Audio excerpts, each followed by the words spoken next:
Good evening, ladies and gentlemen. Welcome to the stream. I hope everybody's well and you managed to survive the last couple of weeks without me. It's good to see a few people in the house. It's most of the regulars, obviously. Kerry. Hello, Kerry. Kerry, my loyal and trusty assistant in doing all of this kind of stuff. New headphones. I can barely hear myself talk, so if I sound a little bit funny, it's because in my head it sounds a bit. It's very weird, but definitely a hell of a lot more comfortable. Oh, crikey. Yes, good. Very busy couple of weeks I've just had. Well, 3 weeks, in fact.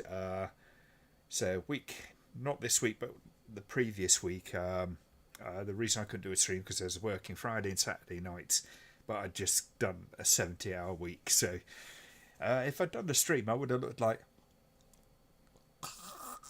That's what I would have looked like for a solid 2.5 hours.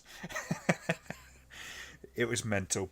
And most of this week I've been trying to get my head together and all of that kind of stuff, so it's all been a bit kind of crazy.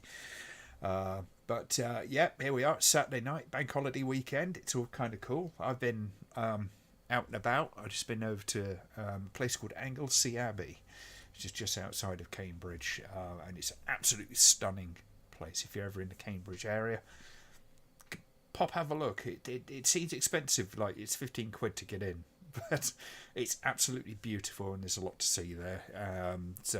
Especially with it being spring and it's been a glorious day here, I just had my camera out. I just took tons of photos, which I've just been playing with. But yeah, you can hear me fine. Excellent. I can barely hear myself though, so I might have to do some. I'm probably going to be doing a lot of that. It sounds like my ears are full of water right now. But yeah, I'm still kind of brutally knackered. It's what happens when you do 70-hour weeks, and this whole kind of year has been absolutely crazy. But I've made a bit of progress with the Zardoz review. I'm hopefully going to be try and find the energy tomorrow to sit down and record what I've got. I've got about 2 or 3 pages done so far. Got somewhat more to do. If I get that started, then the writing process will kick back in and all that kind of gubbins, and then hopefully before we know it, we'll have that review up. And there's a couple of other things which I've got lined up, ready to go, which I think will be a lot of fun. I've pre-ordered Mardi Gras Massacre on 88 Films Blu-ray, which is coming out soon. And I've also, while I was on the site, I saw they had some stuff going for cheap. It's like a clearance part of it, and I've got adult fairy tales turning up, which should be interesting. I suspect it's an awful lot like New Adventures of Snow White. I think it's along those kind of terms. So it should be kind of interesting, to say the least. I've got Jackass Forever coming at some point as well. I think that's released next month, which will be kind of fun. Looking forward to Zardoz, one of my favourites, says John. Yes, I know. It's an interesting film. Getting momentum on all this shit's been just really, really difficult lately, obviously. But that's how it is, I guess. Oh dear. No, it's good to me claiming it was an echo and realising Glenn playing the two tomorrow does. You got me in stereo, did you? Any specs on that Mardi Gras 88 disc? I don't have the specs on it. To be honest, it's not going to be super high quality, picture-wise. I don't see how it can be, because I think the only copies that are around were kind of rough and ready as it is. And I always kind of look at that film as being somewhat of a guilty pleasure, because it is an objectively terrible film on so many levels. But the performance, the lead performance, is just so mesmerisingly weird. It kind of makes up for it. Also got Adult Fairy Tales, $4.99 in sale, and got some other stuff. Yes. I saw that and I went, yoink. So, yeah. Us lot must meet up one day. Yes, that would be lovely. that would be lovely. Very difficult to organise, but yes, yes, it would be. You know, now things are sort of calming down. Oh, hello, you know, allegedly, touch wood, yada yada yada. Things have calmed down an awful lot. People can move around and do stuff. It'd be something that's possible. As for me, I'm hoping, still hoping that I can get my holiday down in Cornwall, which would be nice. I've just picked up a bunch of maps and stuff like that, so I'm kind of committing myself to doing this. Just not sure of the details yet. I've got to figure those out over the next week or two, and then I've got to book it and go. Because I desperately need a proper holiday. It's been years, so that would be kind of cool. Yeah, paper maps. I know it's very old-fashioned, but they come with the digital copies as well, which is kind of cool. So you can have the digital copies on your device, phone, tablet, whatever. And as opposed to the subscription sort of thing, I get to keep those, even the digital copies. So it's that's good. Yeah, so I've got a few things sort of planned for over the summer while when I get chance in between all the work. My summer is rapidly disappearing one way or another. It's amazing. It's like my work just does not seem to stop ever. It's kind of crazy.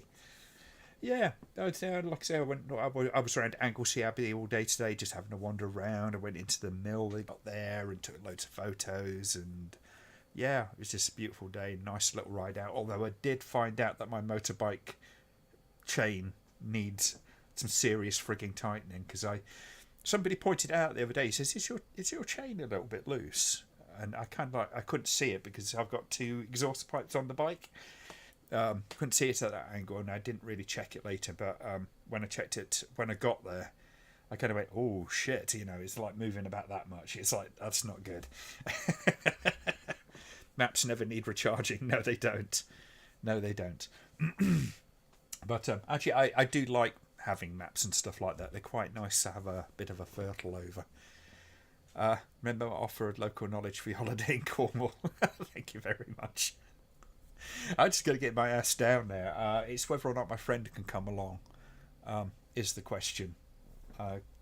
That's the big thing at the moment. If not, I'm going on my own, and sod it.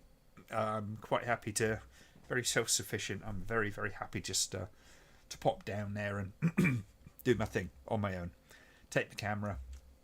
I'm sorted. I just need to figure out if I have to take my motorbike or not, and that kind of stuff. But if I do that, it's quite a long way. I'm going to have to get some work done on it. But isn't that the way of these things?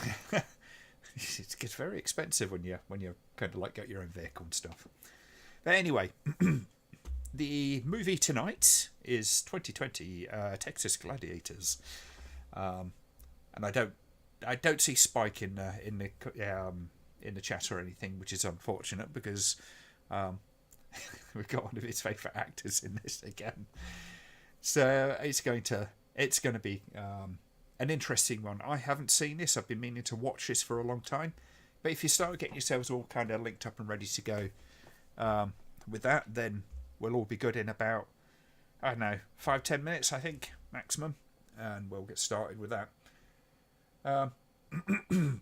Depending on where we're at and how I'm feeling, if I'm up for it, there are a couple of other options for maybe a second viewing if we're feeling up to it. I do have City of the Living Dead and Crimes of the Future, the original Crimes of the Future.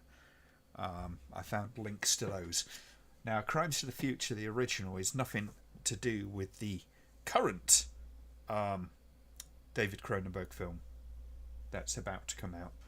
This is one of his first feature-length films, and it's only barely feature-length. It's like about an hour and 6 minutes or something like that.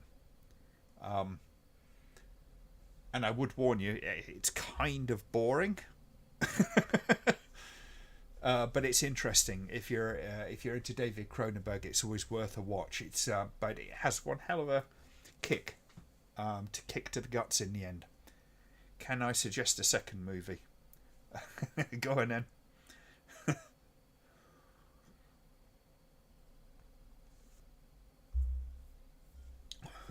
Did we watch it before? Which one did we watch before? Sorry. I lose track. I've done so many of these damn things now, and I've got absolutely no organisation to actually kind of like go, now we'll take this one off and that kind of stuff.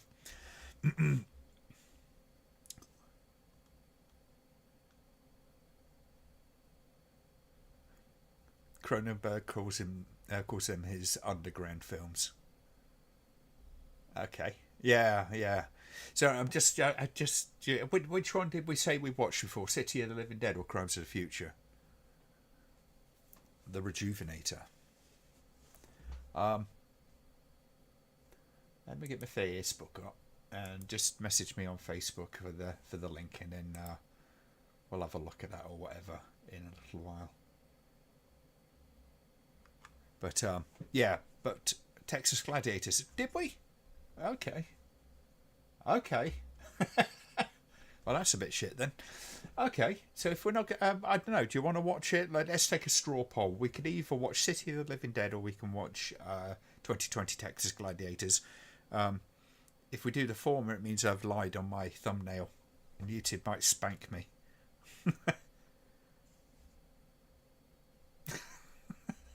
It shows you how organised I am. My head is just not kind of like I've got so many frigging videos up now. I've absolutely lost track. I'm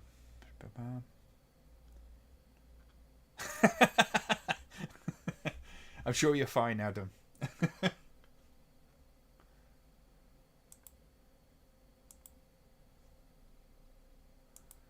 Alright, let's have a look at what is going on there. The Rejuvenator. Tell you what, let's watch the Rejuvenator then.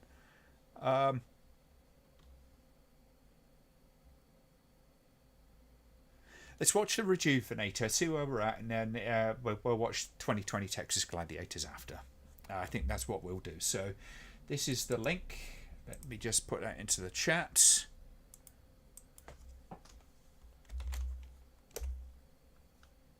Probably.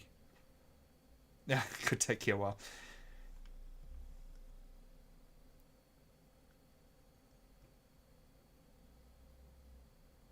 Well, if you can find it, Blue Iris, we might watch that second. We'll do a straw poll as we go along and see what else. If we want to watch a second one, we'll watch that. Okay, so this is Kerry's choice, the Rejuvenator. No, Cliver. Declined Cliver. Well, like I say, look, let's take a straw poll on this. For the second film, we'll watch the Rejuvenator for the first film. For the second film, it'll either be 2020 Texas Gladiator, City of the Living Dead, or Crimes of the Future. I don't know how you do little polls on here. What's this? Create a poll. Ah!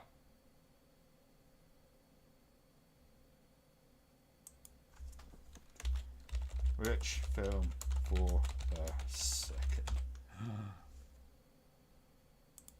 Add option.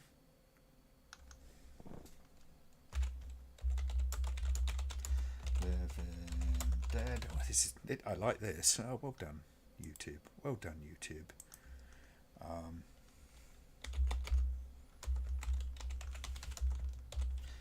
Gladiators.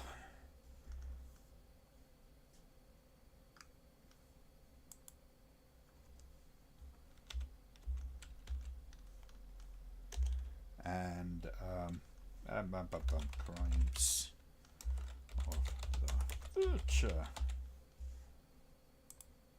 Oh, interesting. Okay. So ignore the first one. It just says yes, but hopefully you should see a poll. I do not know how this works. Oh, there we go.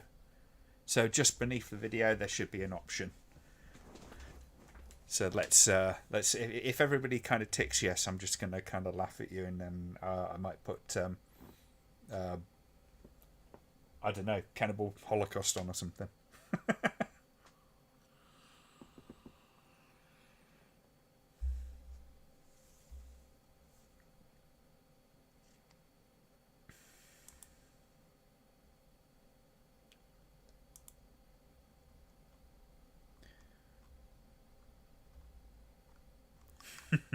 This is very exciting. This is all new tech to me, so I'm not quite sure what's going on here. I'm wondering if my brother's voting. If he's voting on multiple accounts and stuff. I'm sure he's here. Unless he's out on the lash, but I doubt that. He doesn't go out very often.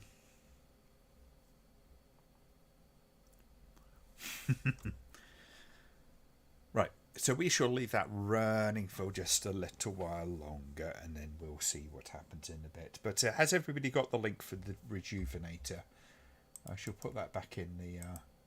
I have no idea what this is, Kerry, so I'm completely at your mercy when it comes to this one. But thank you for digging me out of shit once again.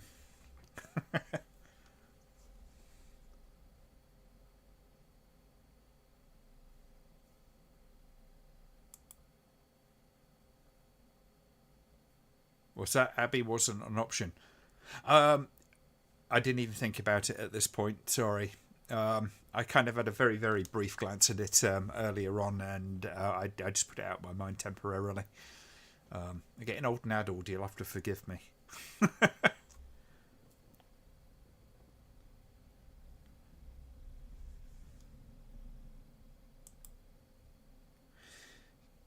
Jesus Christ, that's close.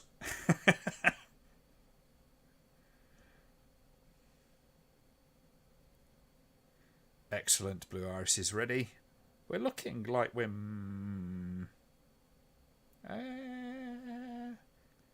I'm going to leave that up for the time being, but we're going to start with the film for the time being, and yeah, let's get started with it. So this will be the Rejuvenator, 1988. It's a nice, soft, comforting VHS rip by the looks of it. So yeah, yeah. I kind of had a look at it. It's a bit of blaxploitation, isn't it?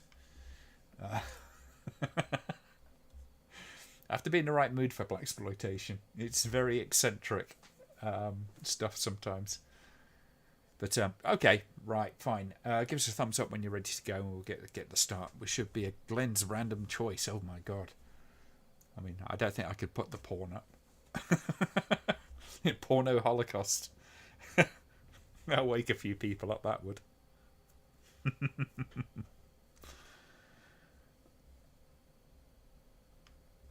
I can't believe people actually chose yes.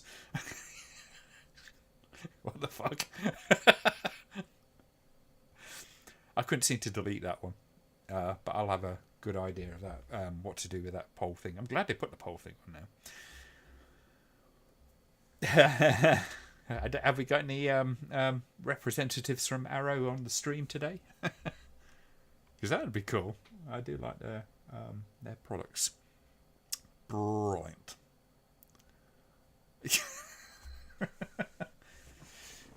Yeah, no, I'd be happy to do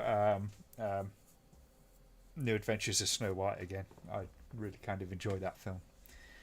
Brilliant. Okay, so we're going to get going with the first one, the Rejuvenator. On your marks, we're going to go on the count of 5, 4, 3, 2, 1, go. It's got the sound right, hasn't it?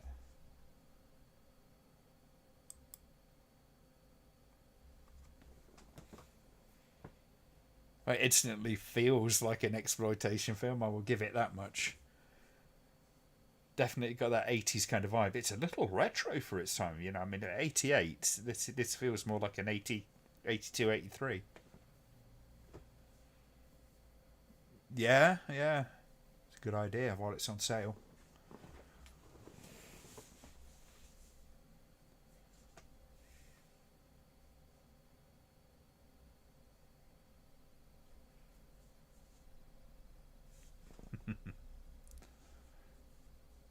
Edward French, he's my favourite special effects makeup guy.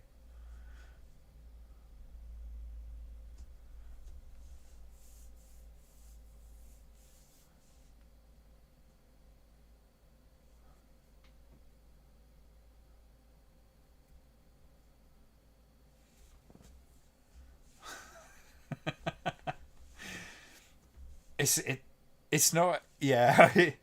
It's not exactly in kind of 5.1 Dolby Surround, is it really? But bear in mind, like I say, it's a VHS rip, so it's going to be a bit janky. One does wonder how many times this film has been watched before it got ripped. Mind you, I've seen worse, so.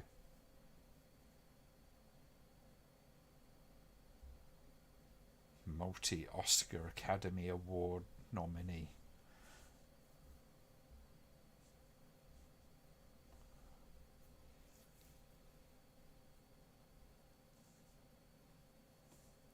It's a very subtle score. It's about right for, what it seems to be, so.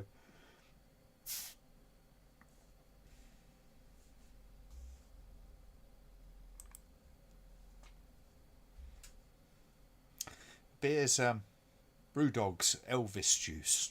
It's grapefruit infused IPA.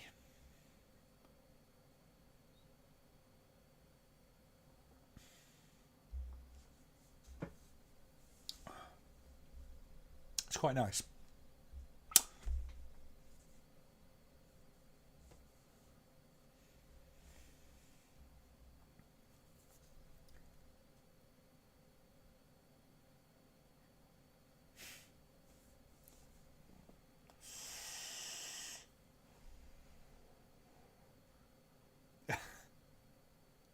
It's never good when they say you. I think you need to see it for yourself, rather than just go, look, somebody's just torn the shit out of the animal department. It is 3 minutes and 16 seconds.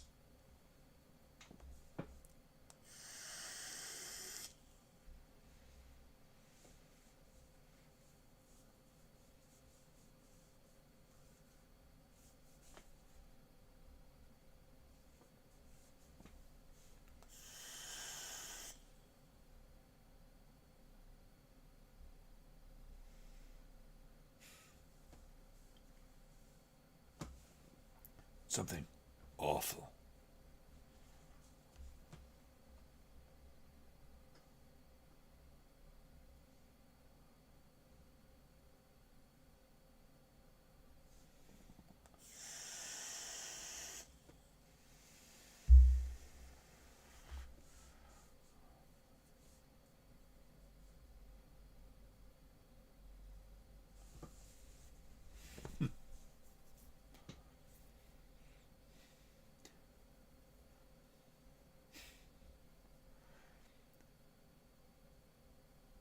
It's a real definition to those colours, isn't it?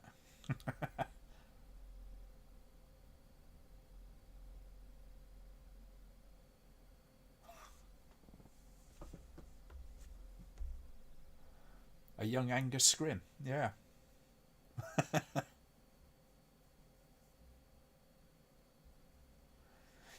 Yeah, you know what though, Richard?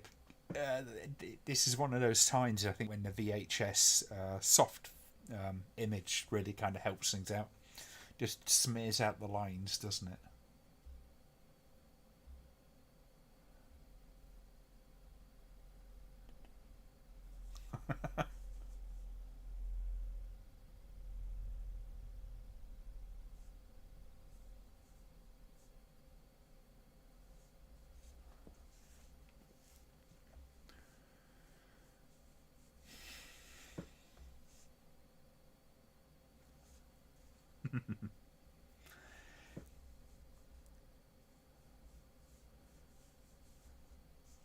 I'm gonna have to check out the IMDb.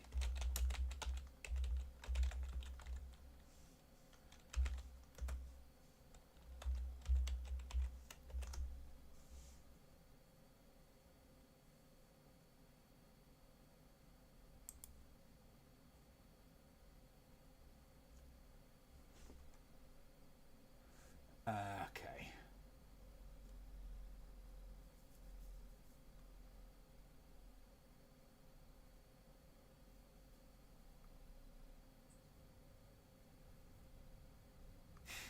Oh, we've got go-go dancers are coming, apparently, according to IMDb.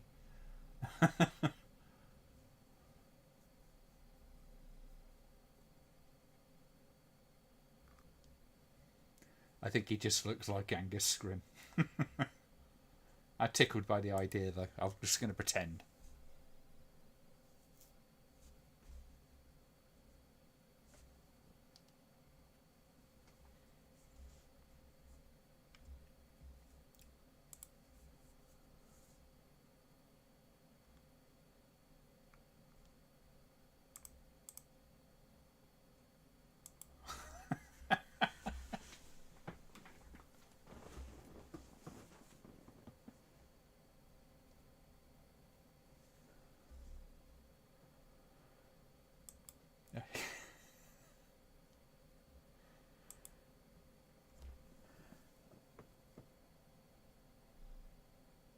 She's really going for that old school Hollywood actress thing, isn't she? It's that Gaga Gabor.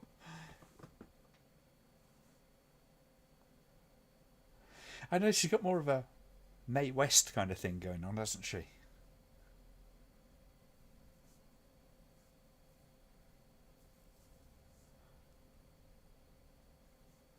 Why do certain Italian films from this time feel like hardcore might happen at any time? Possibly because it could. There's so many of the films that you kind of you may have seen that have hardcore versions, and one of the most extraordinary ones was 99 Women.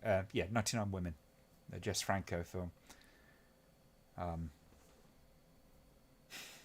which has a hardcore version, which isn't Jess Franco, what Jess Franco approved.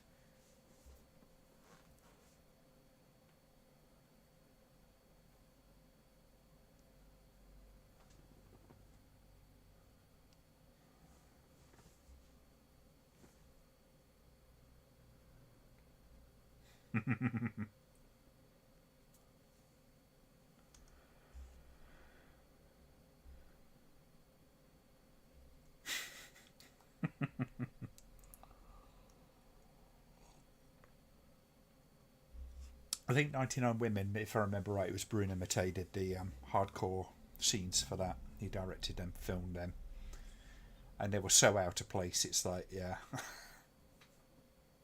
that's right, yeah. And that was for the French audience, so don't ever let the French tell you that they're oh so more sophisticated, because that's the reason, that's the territory that cut actually exists for.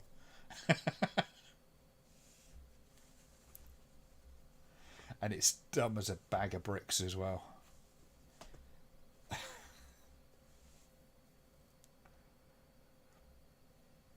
You gotta love a film when it does these kind of inserts, these hardcore cut-in scenes, and it's like everything's wrong about it. The period's wrong, the costumes are wrong, the actors are completely alien to the rest of the story. Everything about it is wrong. The lighting's wrong. The film stock's wrong. It's literally, it's like the worst kind of fan cut. If you've ever seen like the really full extended version, the like extended Mall Hours cut of Dawn of the Dead, that is infinitely better than the extended cut of 99 Women.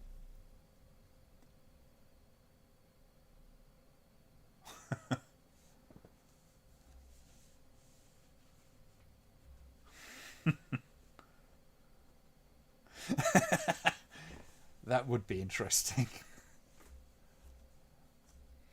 It'd be like, here's Fred Dibner with his huge erection.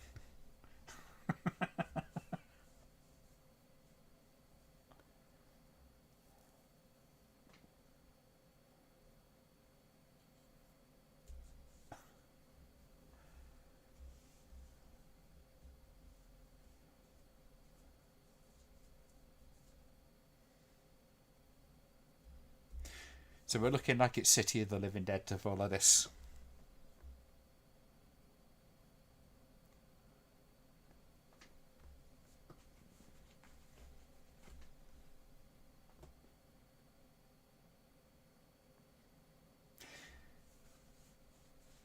This is one of those films that's taking itself very, very seriously in comparison to probably what it should be.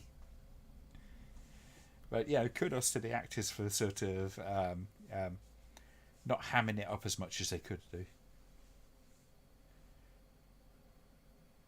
But the dialogue is really hammy.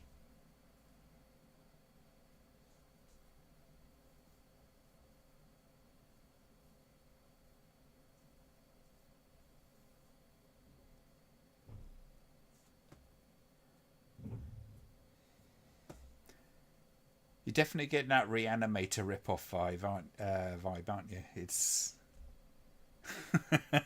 it's definitely going in that direction.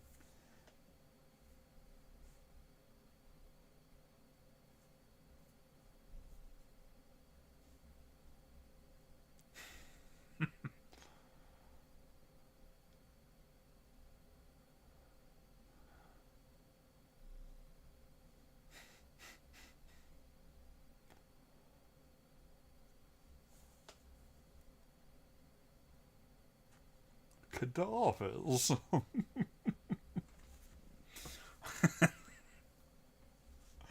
Oh, you ham.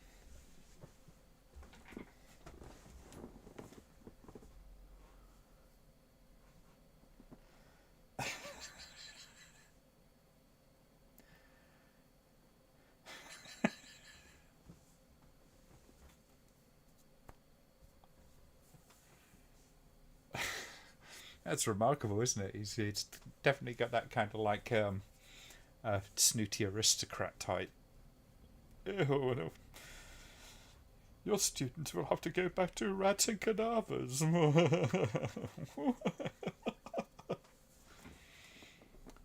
Love it. Wow. That's a hell of a choice of lenses they've got there.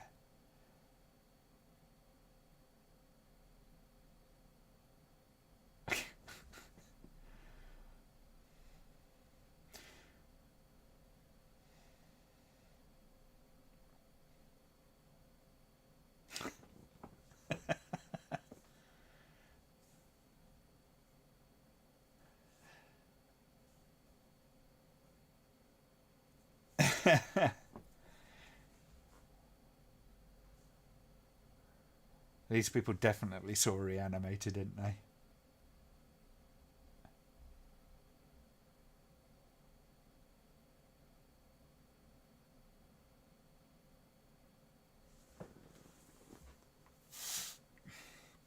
Going to get an exploding rat.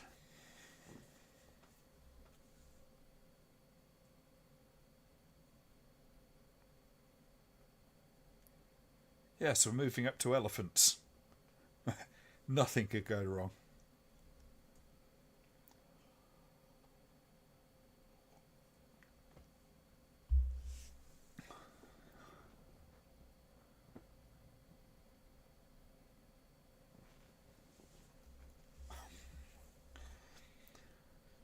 She's being pumped hard, apparently.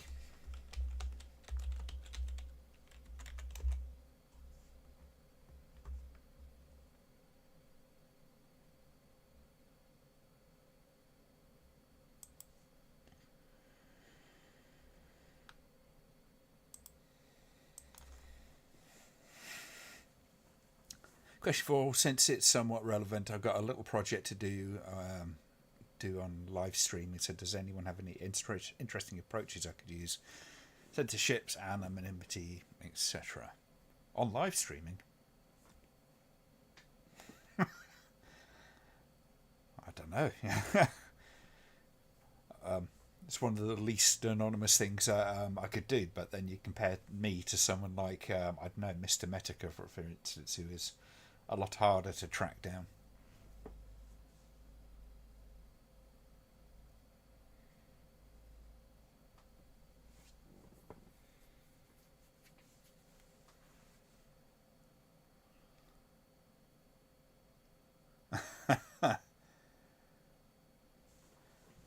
She is definitely doing the full Mae West, isn't she? Mae West at the end of her career.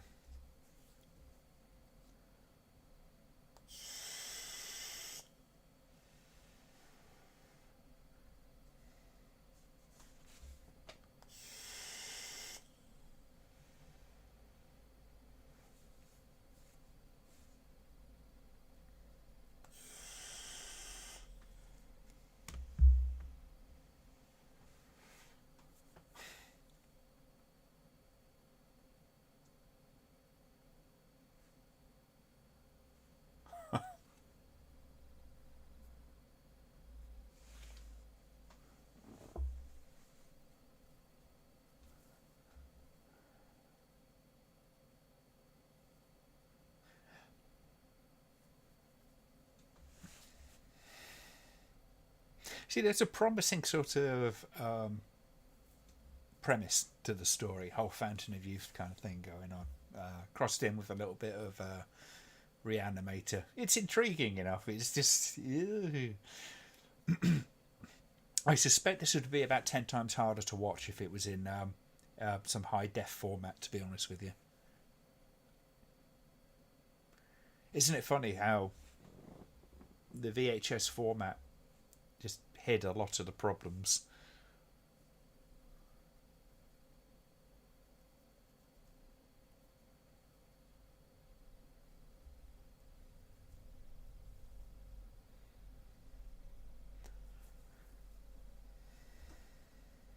I'd be happy to chat about that, Kieran, on Facebook at some point over the weekend. If you catch me on there. Maybe develop some ideas. Or perhaps even do that in the Rambleholics or something. That's not me telling you to shut up about it or anything. That's not the point. But it's more that be able to concentrate on that when we're not watching this masterpiece.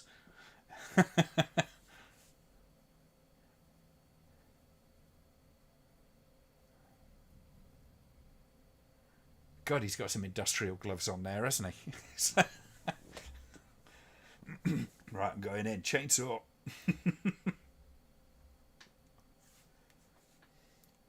It's very, very, very important that any surgical theatre has big walls of CRT screens of no bigger than 12 inches. That's incredibly important, and they should not show anything other than static, because, you know, sci-fi.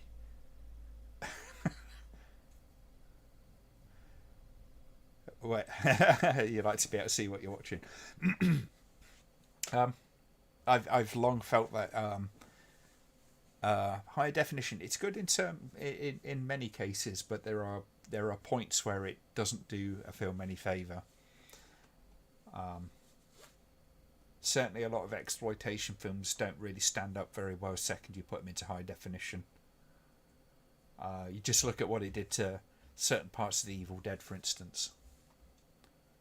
It really kind of exposes the special effects.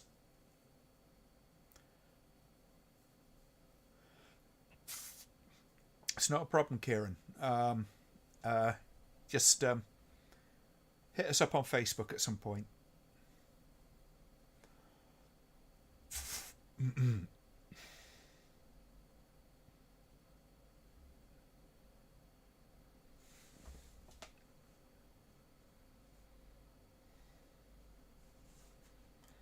I want these people talking in kind of like World War II German accents.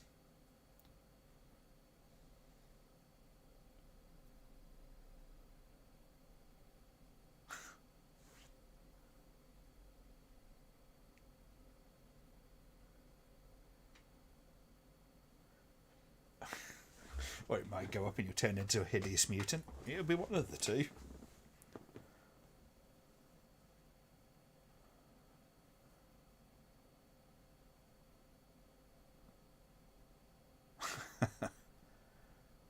You enjoy seeing the artificialities of cinema, so it doesn't bother me too much. It's not so much that, it's more it's to do sometimes just with the cohesiveness of a lot of the special effects. And the simple matter of fact is that the higher def you go, the more you see the seams of any given film.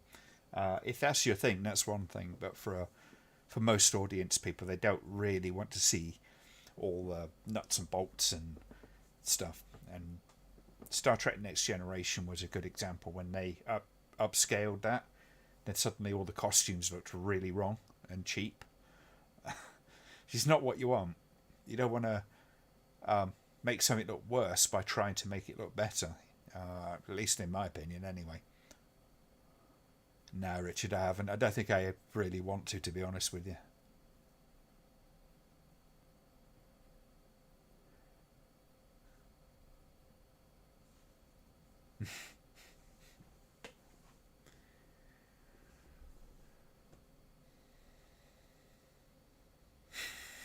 So it's cadavers, cadavers, cadavers, and never stop with the cadavers.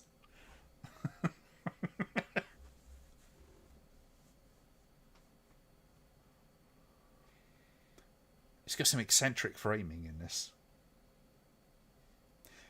There's genuinely stuff that I've seen in this film so far that I find quite charming. It's an interesting vision.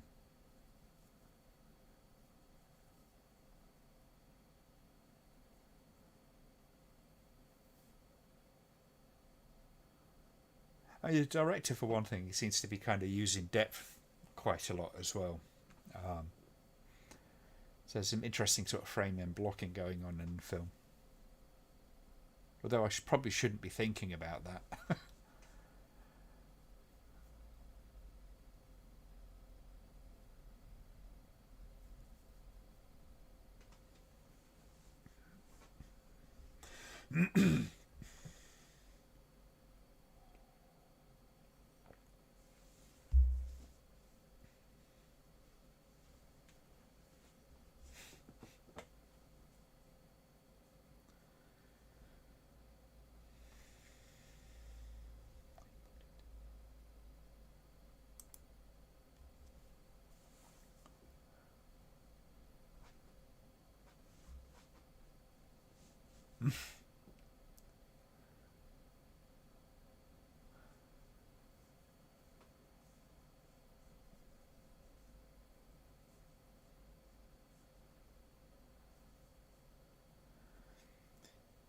Kieran, for one, is glad not to have grown up when Sappho was popular.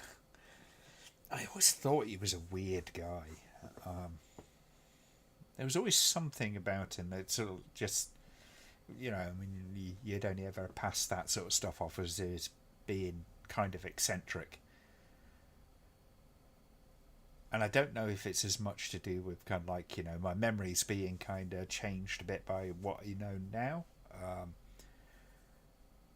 But he never struck me as the kind of person I would want to meet. But everybody lauded him, while he was alive. Well, say everybody, not quite everybody.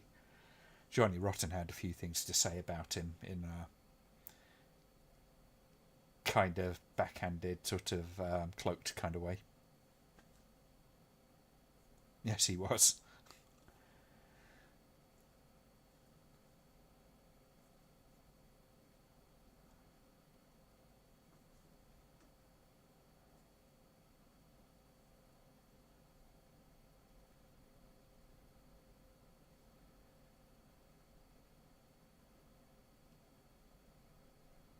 And to think Johnny Rotten almost called him out. Yeah, and I think the only reason he didn't, because he knew he'd get his arse sued off. And, yeah.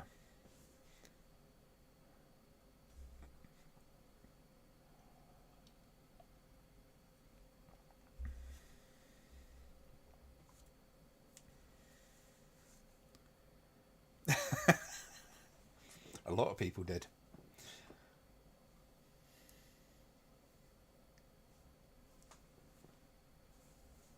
Right, I shall end that poll.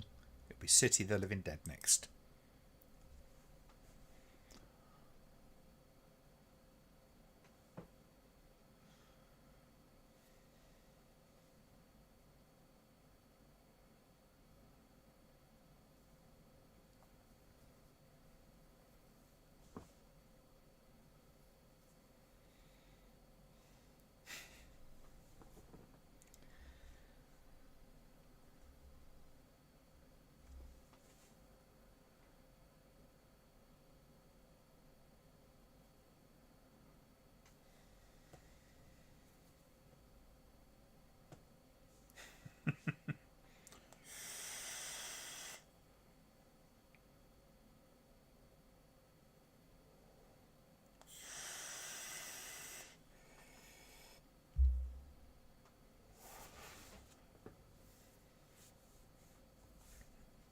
It's funny having to explain to my American friends why Gary Glitter's rock and roll is frowned on over here these days.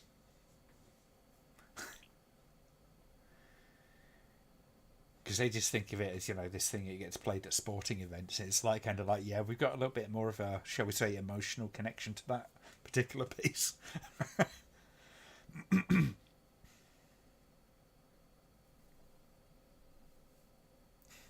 This dialogue's snappy, isn't it?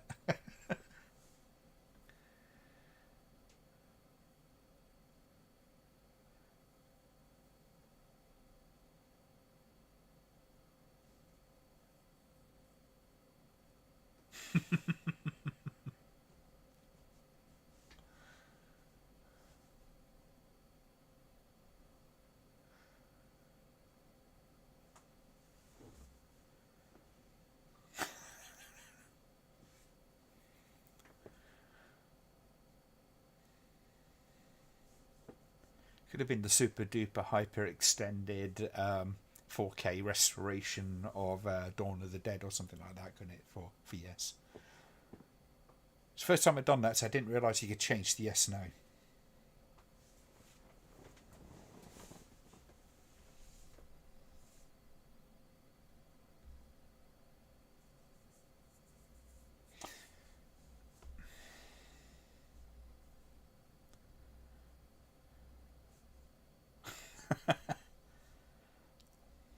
I've been meaning to get hold of Blu-ray of The Wall, actually talking about kind of music and all that kind of stuff of the film.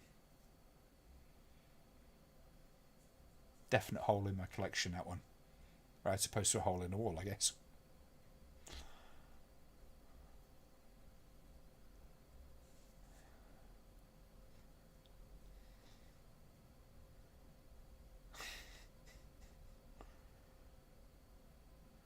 This is a very weird film, Kerry.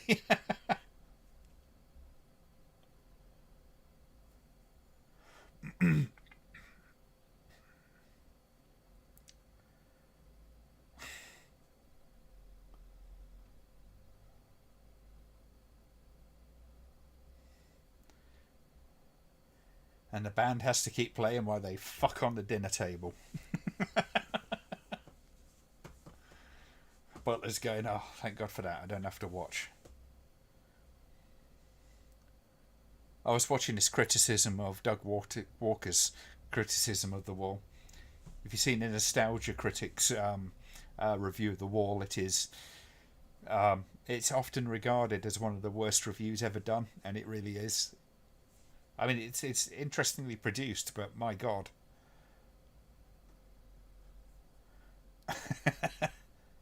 It is a little weird, isn't it? It's very eccentric.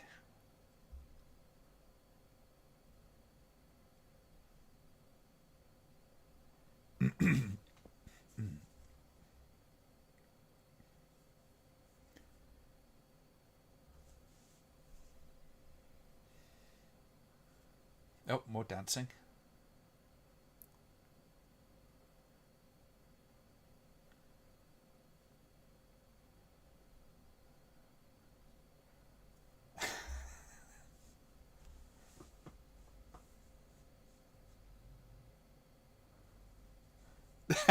Oh, Blue Iris. Shame, shame, shame.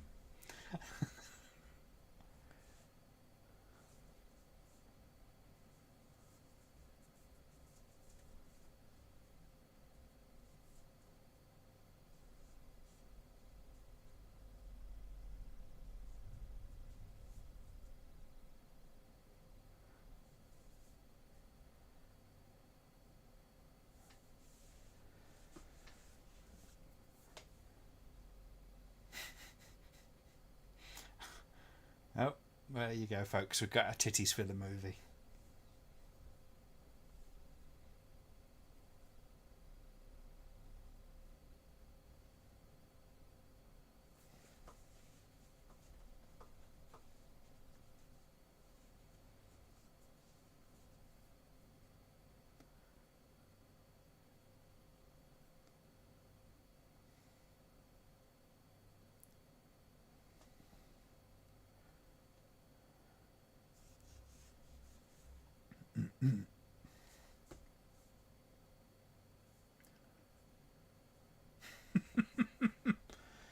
Channel also went straight downhill after all those accusations of mismanagement and harassment. The snub remained because he's still friends with Doug Walker. They've been friends for a long time. He was showing a bit of loyalty. Whether that's wise or not is up to you guys, but yeah. Oh no. Turns out that sex ages you. VHS ripped artifacting bozonkers. Sounds like a chapter to a very exciting book, that does.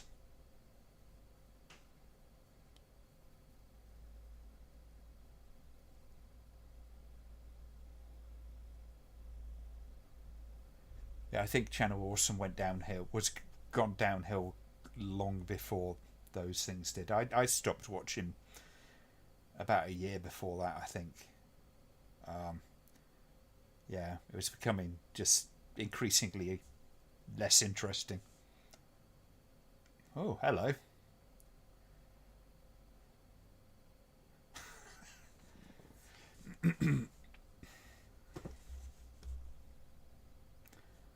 You need some oil or you lay, love.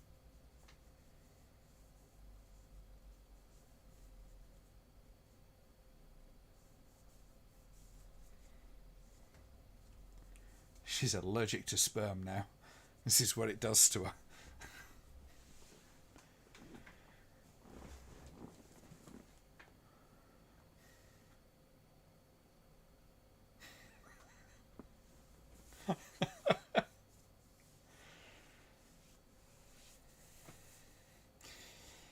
She's just suffering some post-coital face palpitations.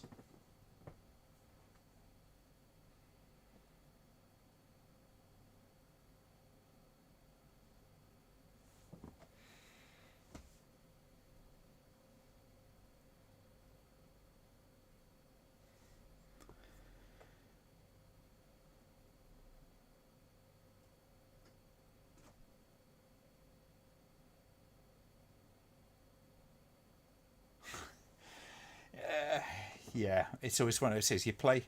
The thing is with these rant review type things is they're a very limited format in many respects. There's plenty of films that you can do that and be quite, get away with it. When you approach a film like The Wall, I think it's a lot harder to do, and probably not as appropriate.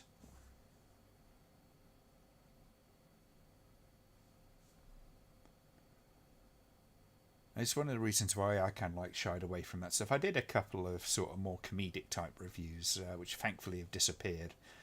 But I just found it's very disingenuous. It's not very true to myself when I was doing those kind of things. So I preferred to speak in my own voice and all that kind of stuff. And be honest and fair and try to show as much respect to any given film as it's due.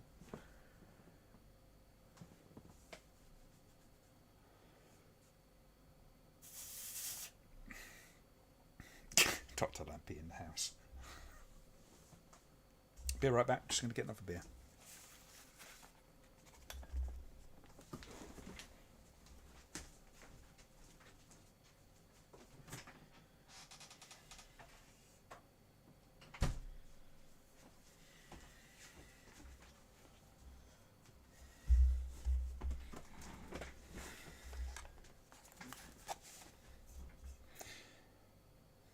So, Clockwork Tangerine Session IPA.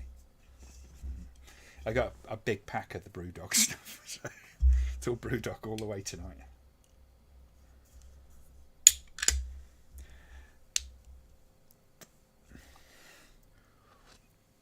Yeah, you know why that was actually? I mean, that is one of the ones I would stand by.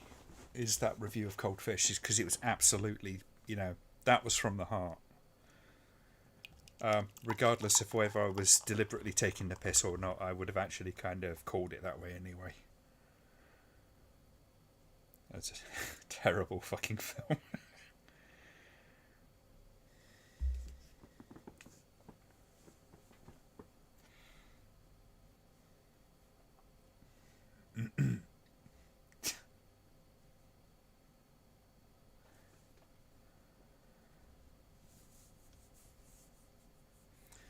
Oh, this is an unusual delivery.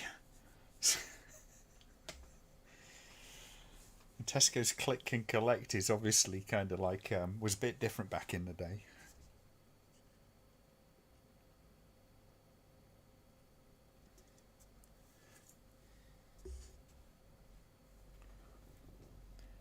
I think that's what they were going for, John.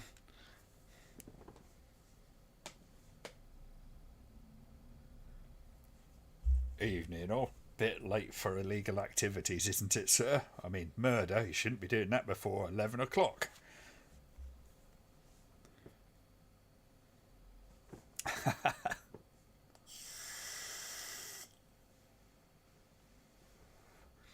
I've got some dried skim milk over there. I can soon make it IPA Moloko. God, doesn't that be awful?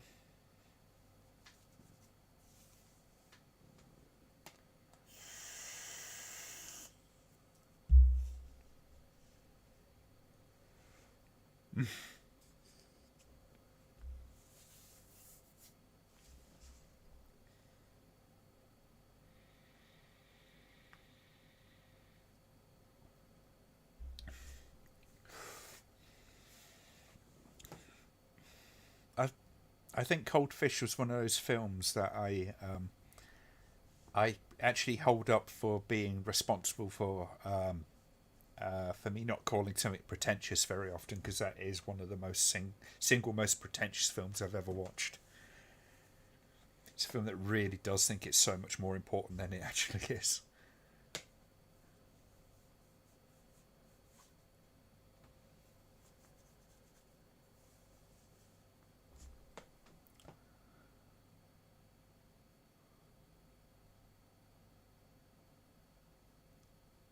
Did she drop her telephone receiver in the bath or something?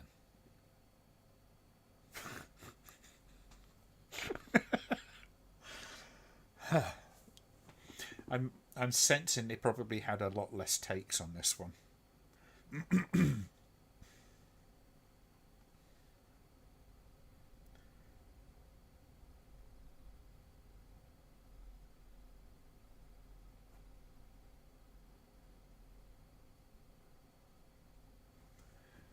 Oh, hello, Dr. Crusher.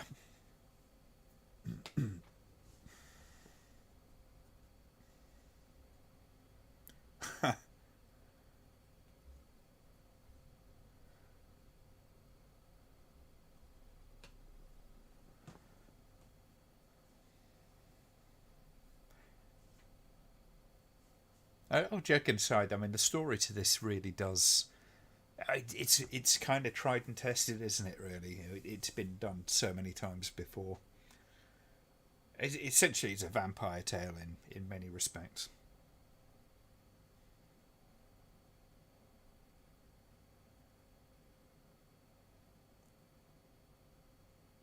Why am I getting that Boogeyman 2 kind of vibe at the moment? Yeah. I was just looking at it going, did she pick up the shower head by mistake or something? What the hell?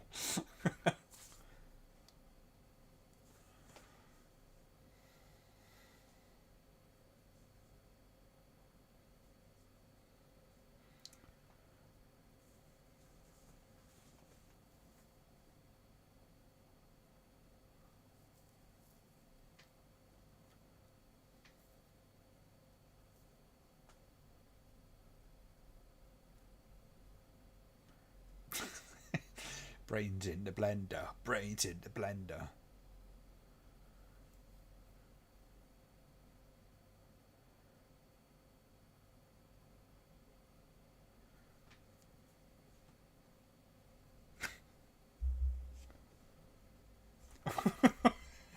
Just say no, kids.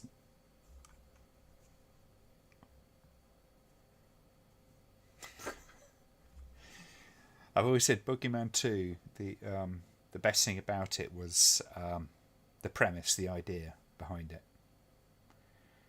And if you buy into my theory that it was basically a big fuck you to Hollywood,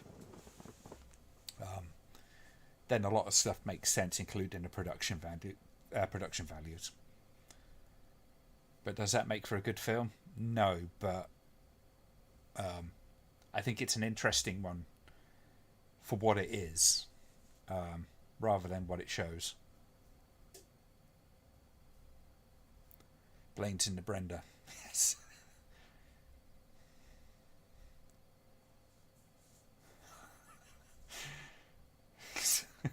So just got like a crackhead, kind of like crackhead's brains.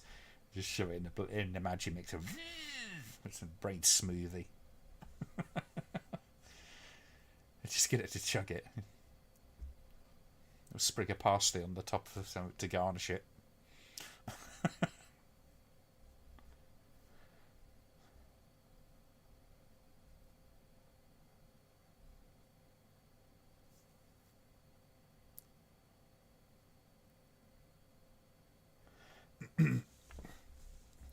But Uli Lamel, when it came to the Boogeyman 2, because he was offered, apparently offered a fair amount of money to actually make that film by one of the big studios. It might have been Universal.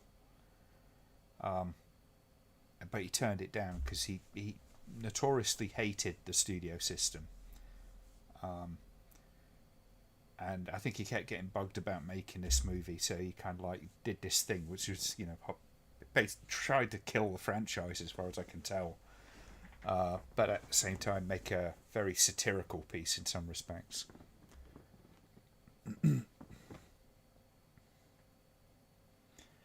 So the cheesiness of the effects and the kind of like upping of the body count and all that kind of stuff was pretty much part of the statement he was trying to make with it.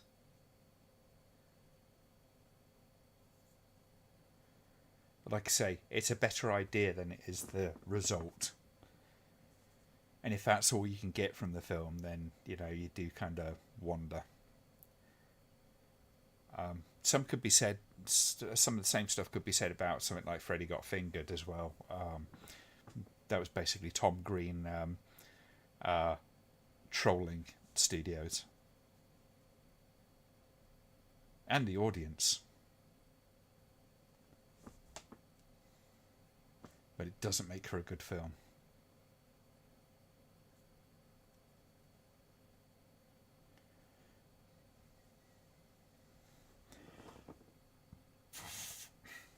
What is this film? This is The Rejuvenator. We had to have a bit of a change because apparently I'm a bit of a dick and completely forgot that we'd done the one that I'd actually advertised.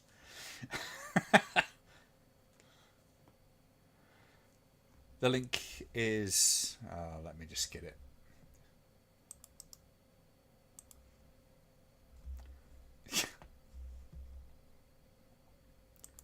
Oh, Jar Jar.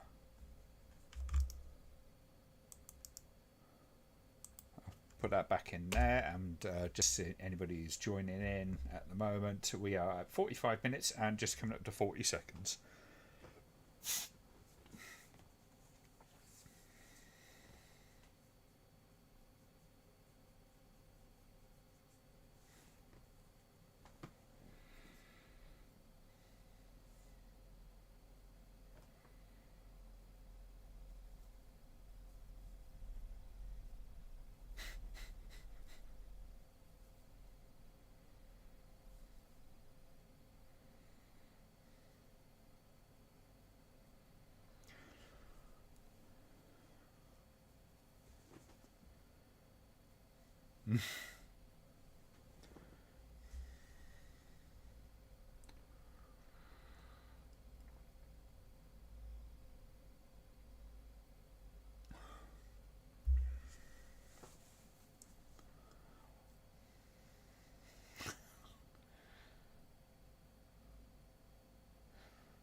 It's definitely one of those things. You've seen so much of this before in plenty of other places and that kind of stuff.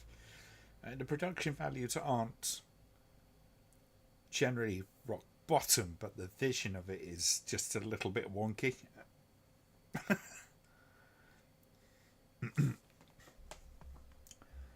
47 minutes there, Richard.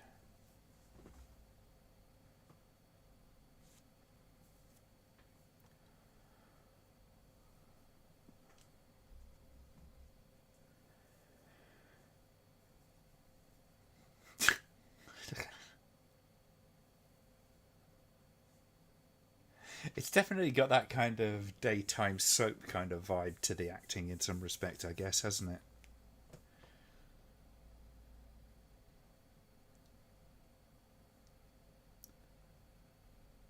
But then it kind of flips. It flips backwards and forwards a little bit.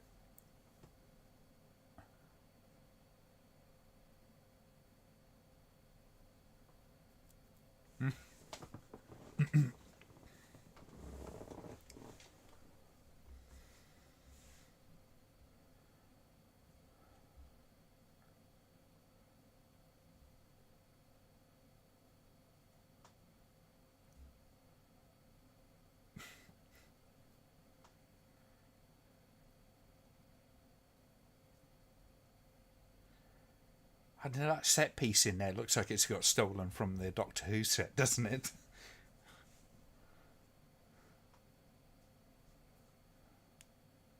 It's Mr. Overact, yes.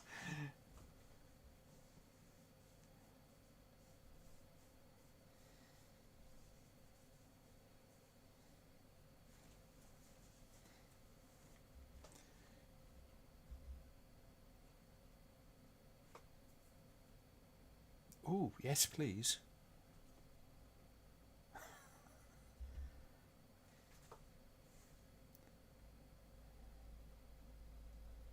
You may polish my boots.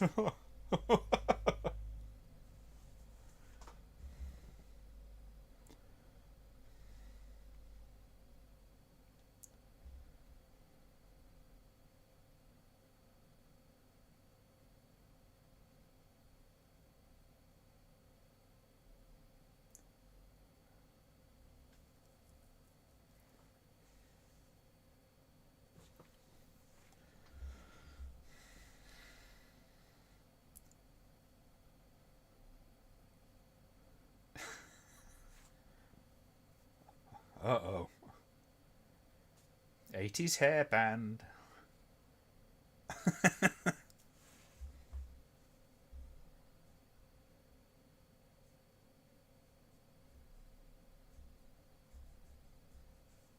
Tension on set reflected in the script. Yes.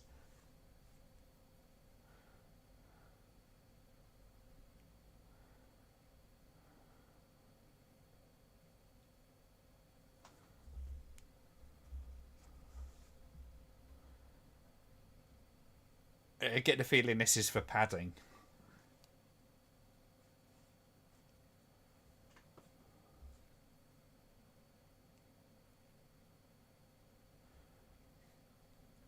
It's not quite the tech noir, is it? Oh, Jesus, I thought she just dumped a chicken on the bloody bar then.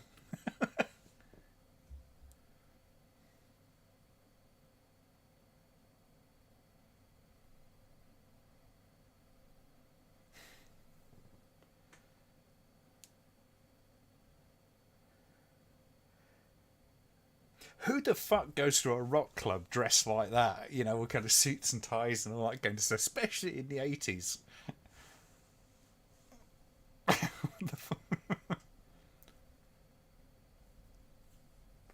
Oh, the song's fine, Kerry. I was just looking at the rest of this mise en scene. These, what the fuck are these people wearing?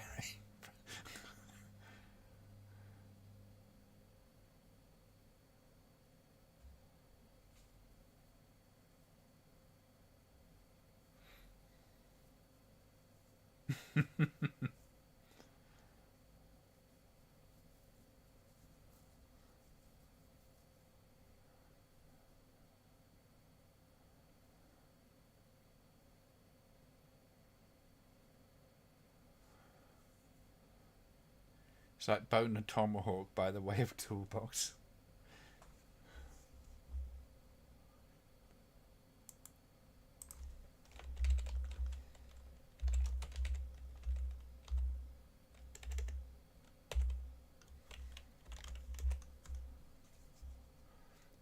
Is there an actual band?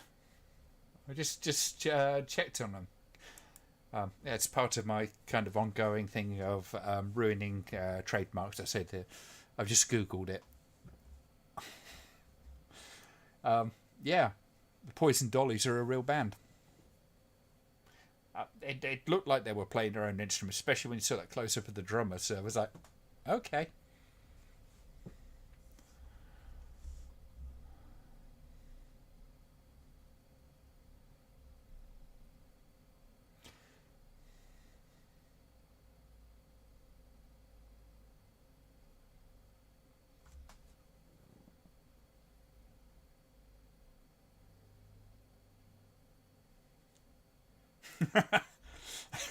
Yes, probably the first venues in the world to ban smoking inside.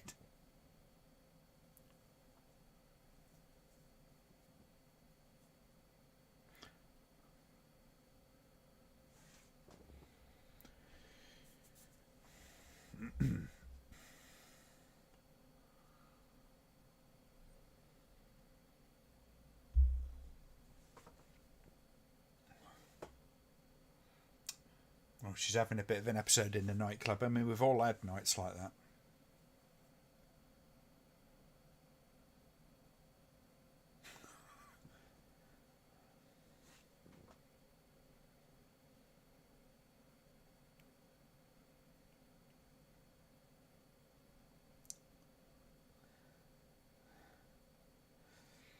See, that's what backcombing does for you.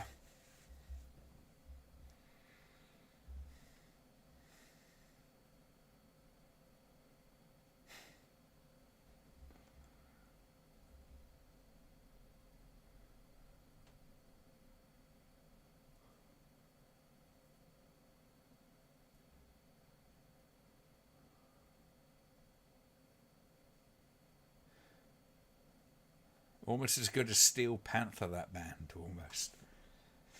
They strike me as okay. I might check out some of their back catalogue. Uh-oh. Driller Killer scene.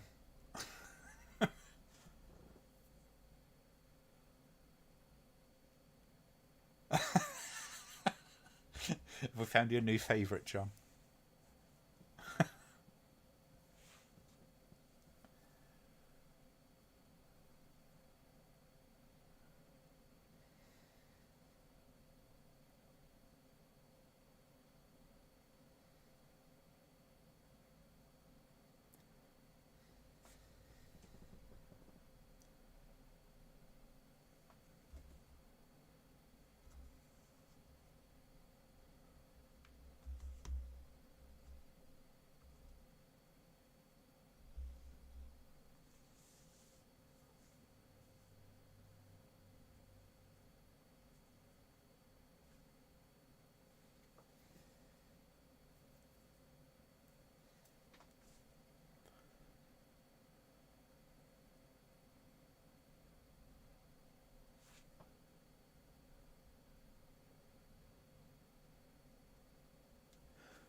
At no point did the past predict what the car's future would look like.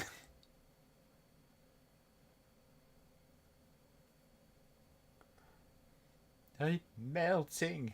Oh, what a world, what a world.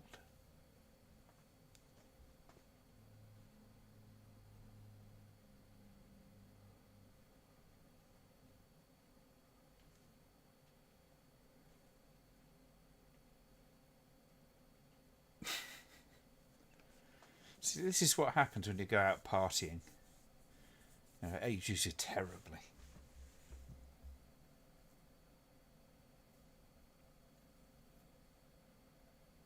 80 phone. Oh, yeah.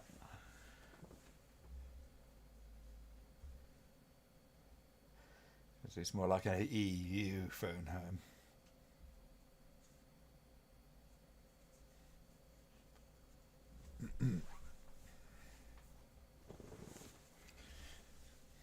Just inject her with Red Bull, it'll be fine.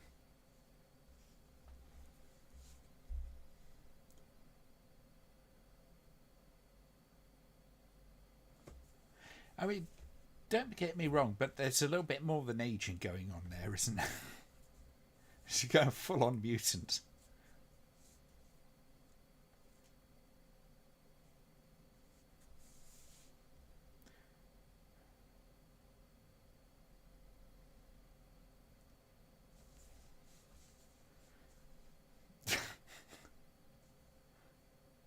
that was gooey.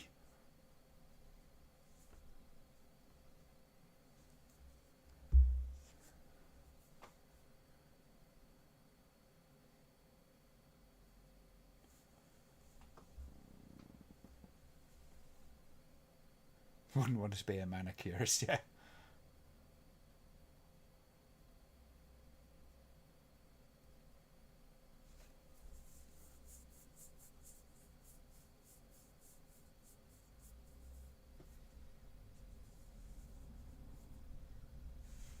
Super, super sexy voice as well. Get me to the lab now.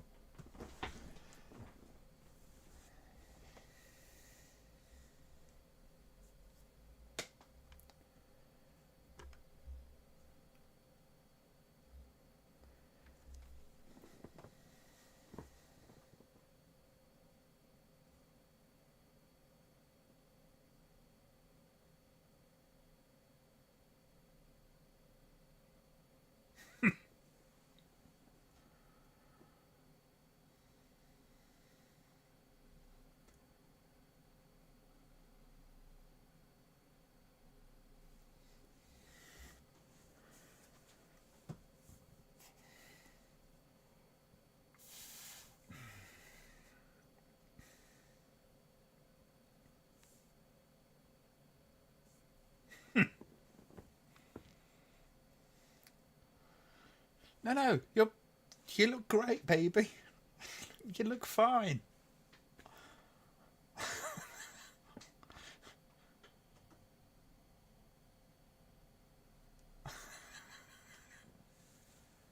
Did you miss something? But what happened to Al Clive? I was informed that we'd already done that film. So we changed tack. I do apologise.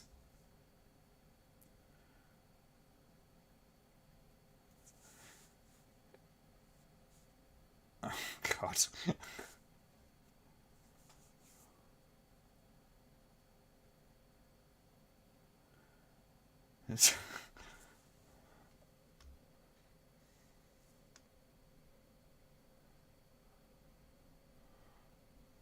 More brains.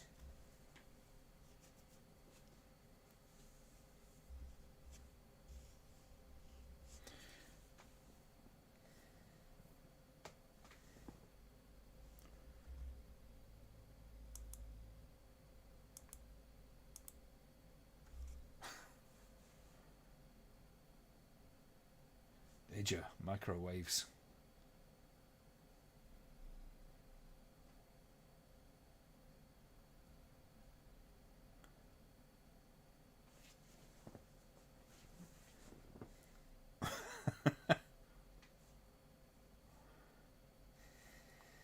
I just want him to kind of like they have a makeup scene. And a little bit of lippy, and a little bit of pancake, and a little bit of rouge on there. Then they go out for a kind of like shopping montage. Everything's fine.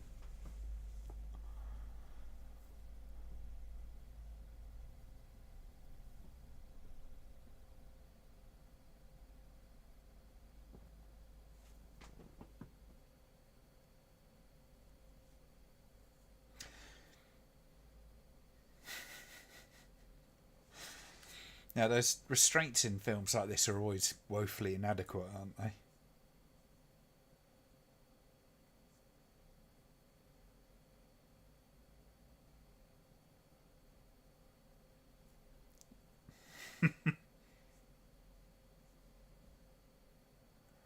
Somebody definitely did watch Reanimator, didn't they?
Do you want to turn your patients into hideous mutants who kind of tend to go around in a murderous rage and pulse at the temples? Then this is the treatment for you.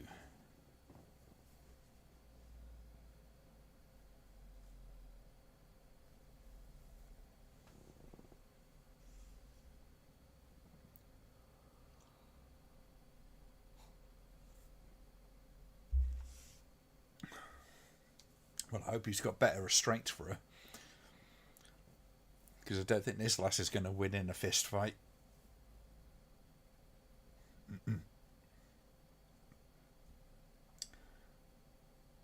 Make sure that you bring your extra heavy swinging handbag.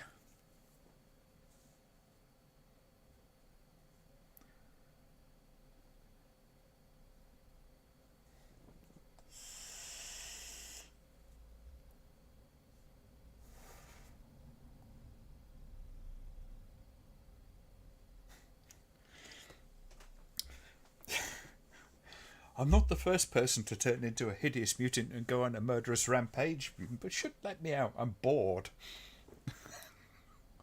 What the fuck?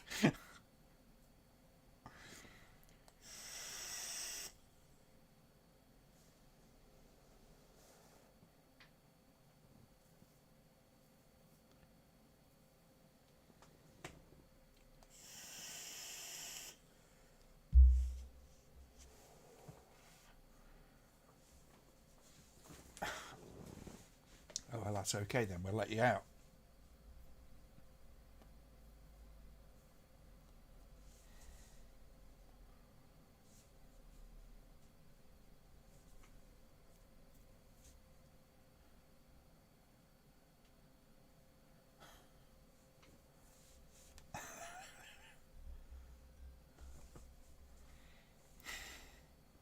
It's no one is super rich drunk drivers.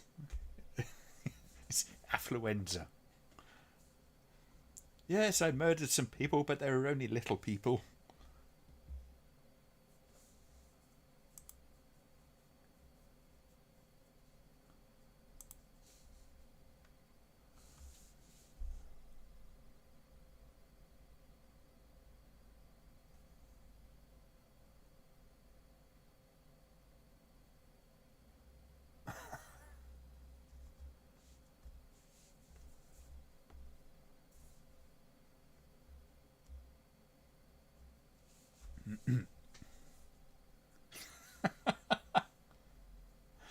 Wouldn't it be good if she'd have woken up naked in London Zoo with balls in a cage? Yes.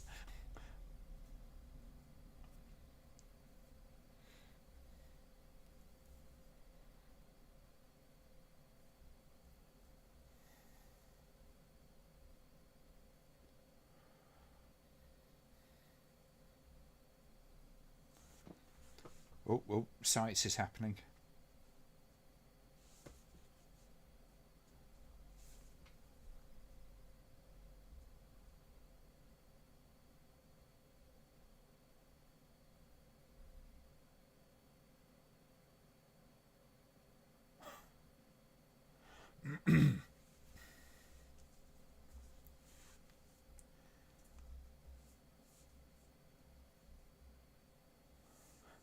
Does she save on curtains with that mask?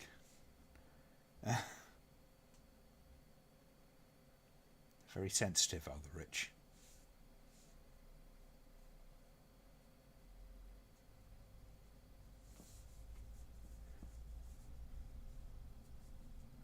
You freaker!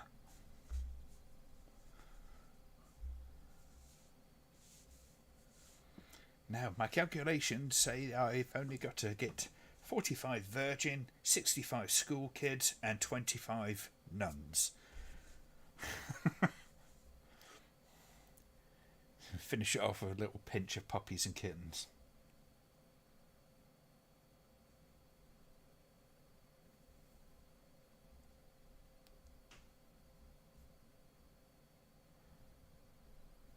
I swear some of these scenes are shot like the Max Headroom TV series. It's actually quite good. I quite enjoyed that series. Definitely got that 80s vibe though.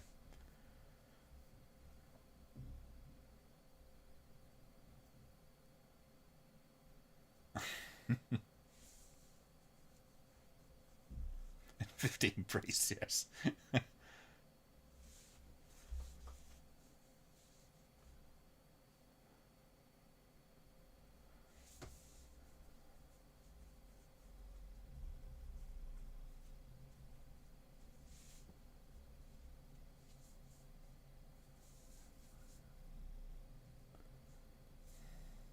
Are you alright, or have you turned into a hideous killing mutant machine?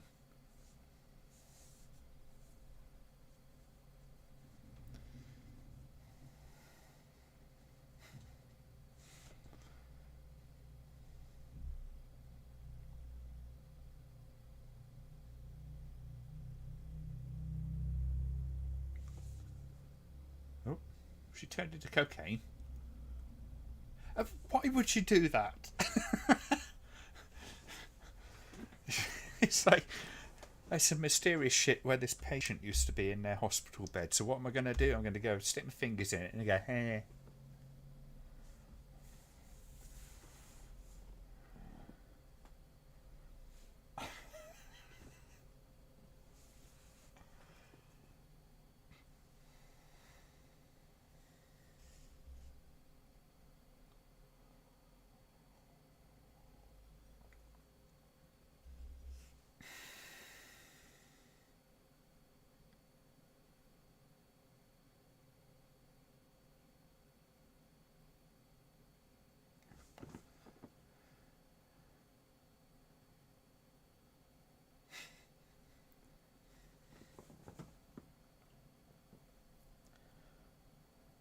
I have to give him a certain amount of credit. I mean, yes, we're watching it in the VHS version and all that stuff, but special effects makeup, not actually that bad.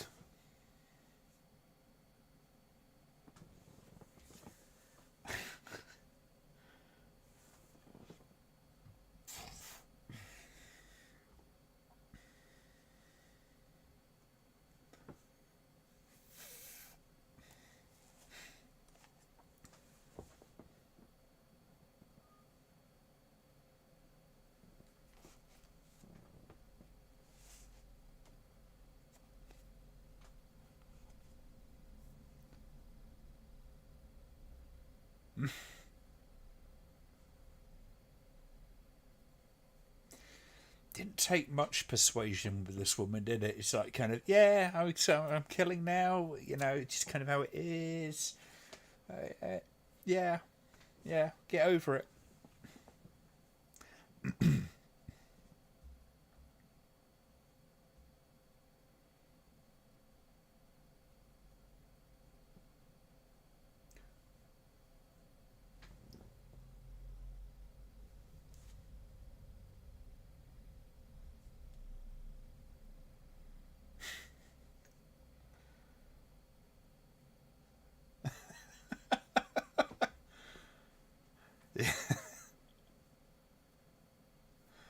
Yeah, one does wonder, Richard, whether or not that was an intentional joke in this movie.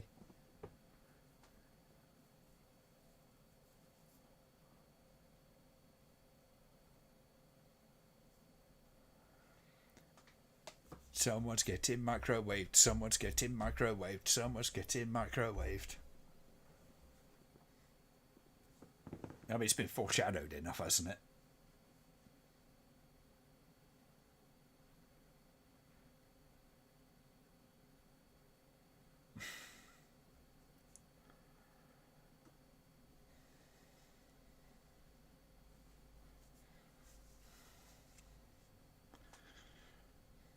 I have to say, these headphones are a hell of a lot more comfortable.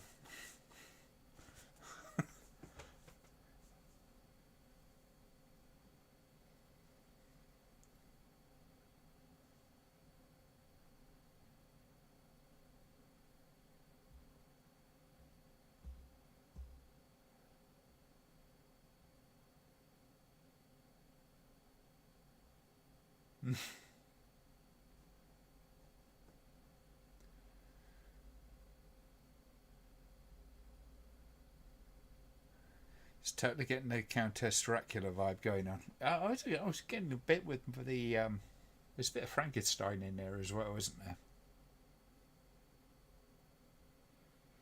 But somewhat less likable kind of monster.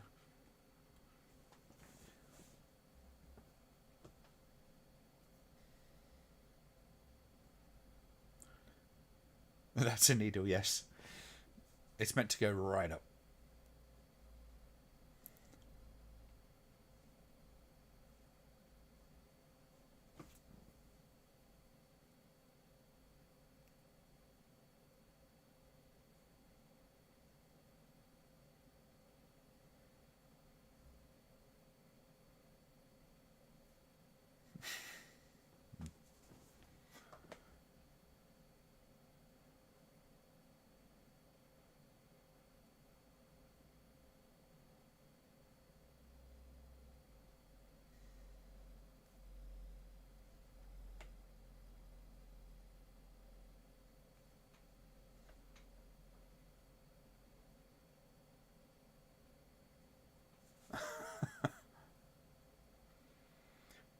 Now these are turned into mausoleum. You do get a feeling that the people that made this film did have a rather an extensive experience of these kind of films. Not saying that that translates necessarily into the final product completely, but there's a lot of parallels between this and a lot of other films. A lot of things that have been picked up and borrowed.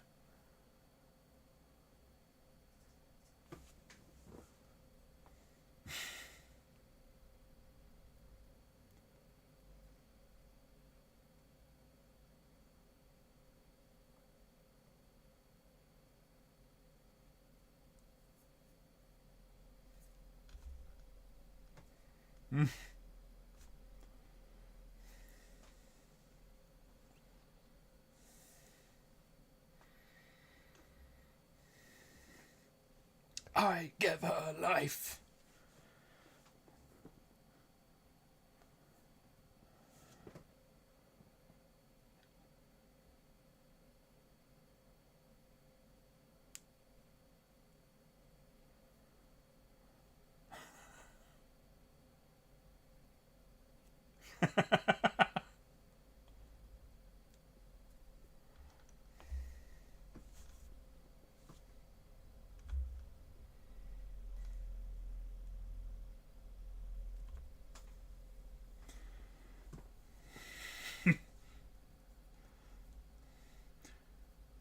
She going to explode? Nope. It was sherbet apparently in that in that surge. I love the way he sort of falls out of the screen and had to get up to kind of spit out a bit more goo. They really haven't finessed those restraints, have they?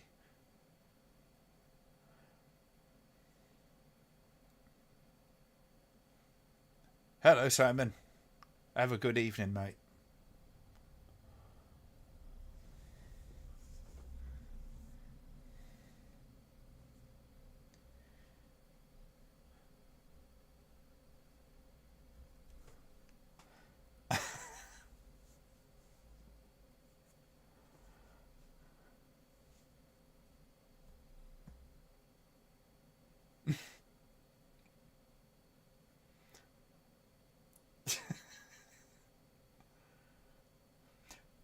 Oh, way to give the nurse the heads up. You know, it's like kind of just walk straight past her and go, hi, and then kind of continue running just to let her walk straight towards the monster. That strikes me as a dick move.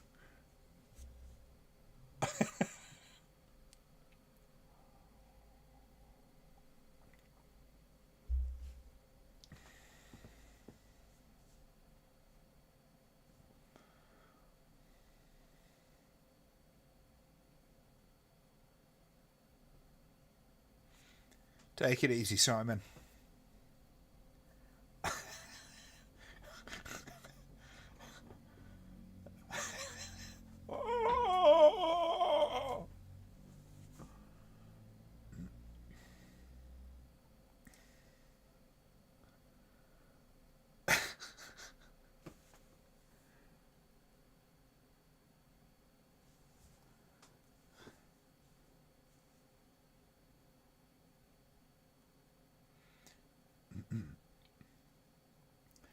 I think if I ever did like a kind of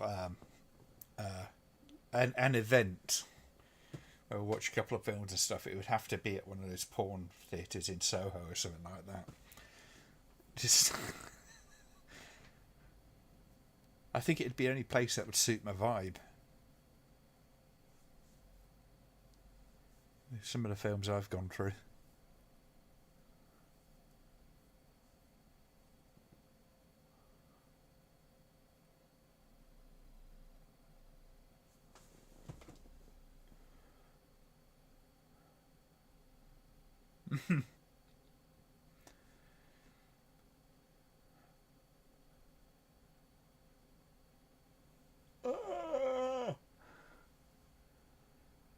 I am not a mutant. I am a human being.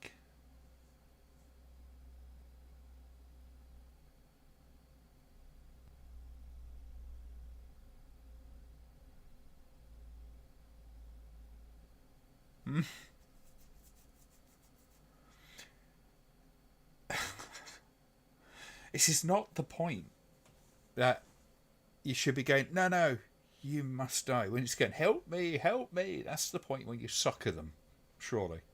You go, yeah, it's fine. Okay, just step into that big kind of room with the heavy door. And you shut the door and you turn the microwave emitter that we saw earlier on.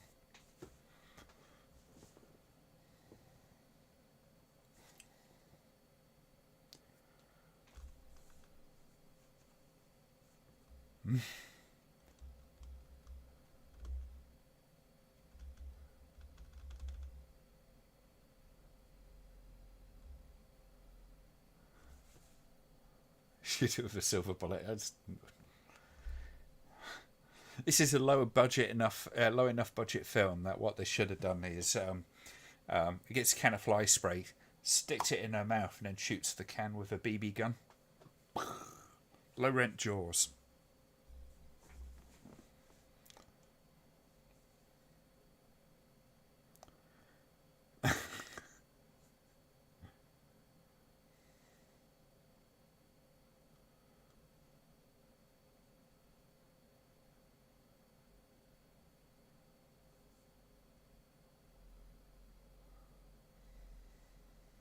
Well, arguably.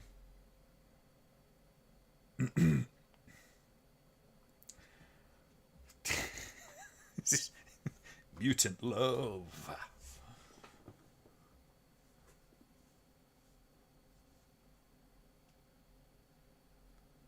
Quick, kill them while they're boning.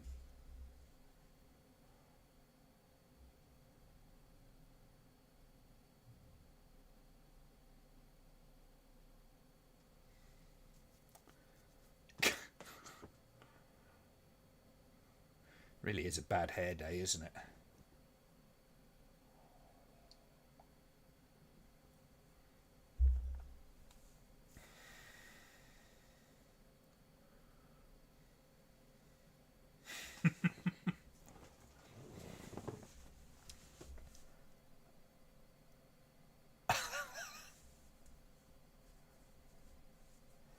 Wow, kind of going a bit on. It's getting a bit Cronenbergian, isn't it? Again, I'll give him a dues for the budget they're on. There's some pretty damn good special effects in this.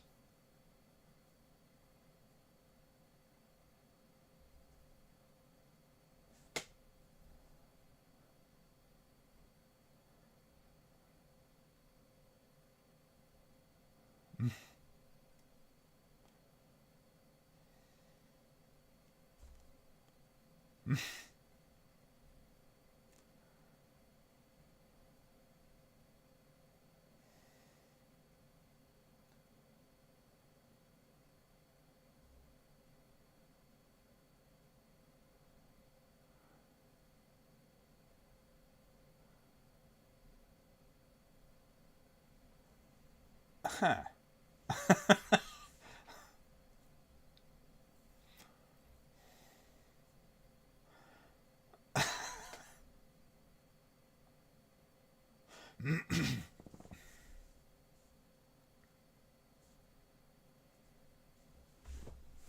Tonda's the very, very special edition of that site.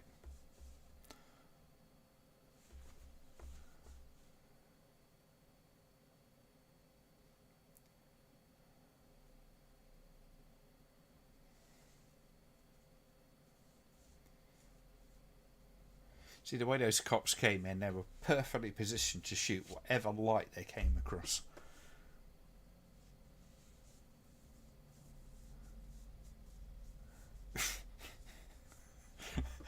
Bravo, sir. Well said.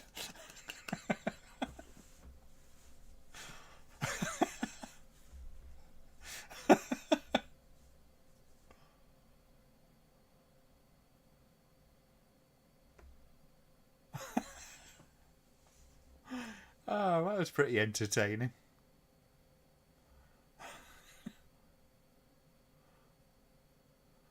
I wonder, how available is this film? Rejuvenator.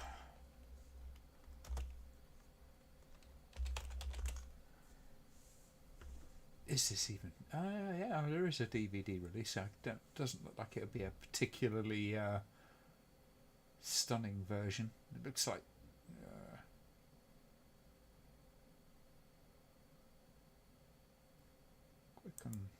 Look on.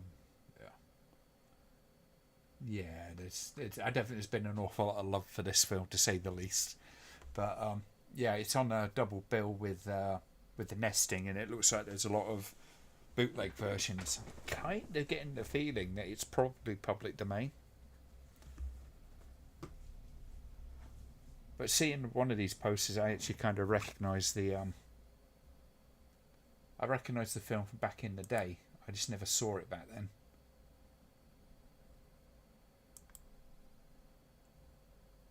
Cool.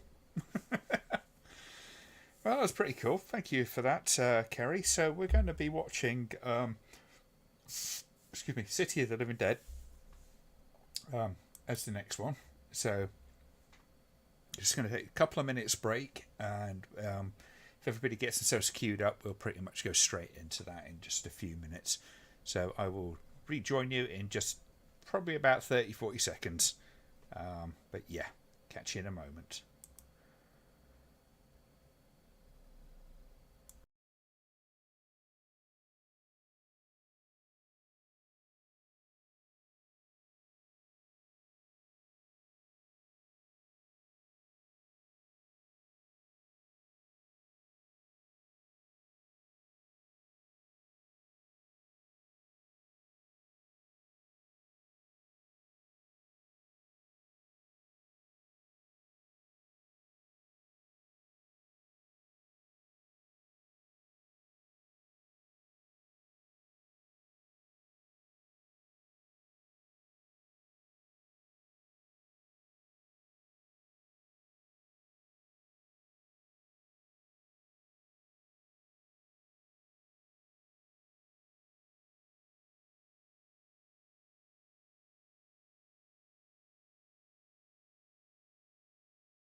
Hello. Back again, all beard up and ready to go. Yeah, that was an enjoyable film. Somebody mentioned Vinegar Collector Adam mentioned a Vinegar Syndrome release of that. It'd be nice to see a cleaned up version. It's not too bumped up in the resolution, just enough to make it kind of work with bigger screens and all that kind of stuff. But yeah, it was a good suggestion from Kerry there, so all good with that one. As soon as everybody's ready, we'll get started with the next one. The link is, I just put the link in a little while ago, so is Kerry, so we're good to go on that as soon as you guys are. Yeah, we'll get cracking. Because otherwise we'll be here till the end of Easter. It's not too bad a length, this one, actually. City of the Living Dead is just over an hour and a half long. And we'll call it an evening, and then I can go to bed. Getting old. But yeah, Breeders is certainly a fun film. Okay.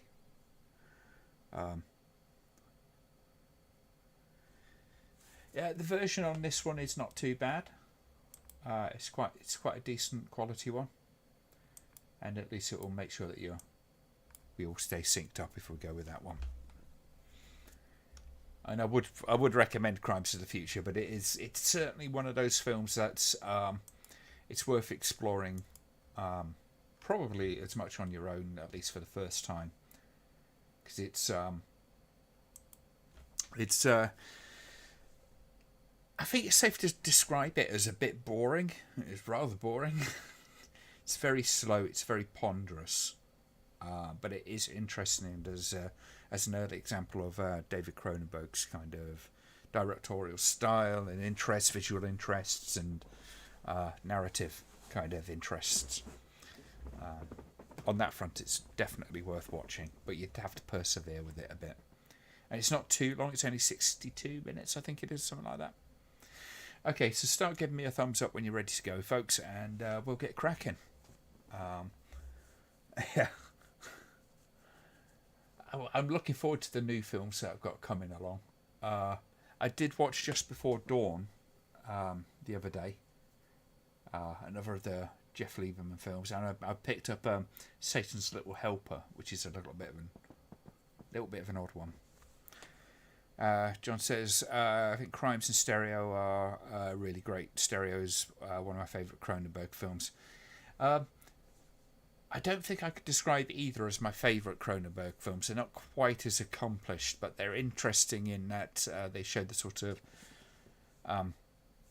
where he comes from as a filmmaker, and how solid his ideas were even back then. I think directorially they're a little bit struggling. City of the Living Dead, yeah. Yep. Do you need the link again? Anybody need the link again?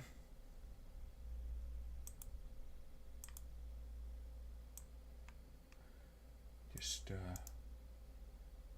put it in the chat one more time.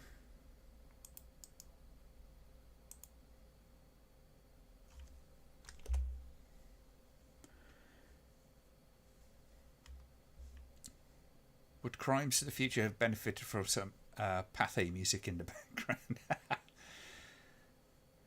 It's an interesting film in some respect, in a lot of respects. I think mostly because of the dark aspects that Cronenberg brings to the film, the kind of perverse sort of aspects he brings to the film. Certainly with the twist, and the twist is, at the end of the film, and I won't spoil it, but it's most definitely a very Cronenbergian kind of provocateur kind of move. It is desperately uncomfortable when you realise what it is. Start getting some thumbs up, and then we'll get cracking. Or I'm ready, or however you wish to indicate your status of readiness. Yeah, it's very, very challenging. I mean, when he said that he was about to do Crimes of the Future recently, over the last couple of years, I was a bit like, can he remake that?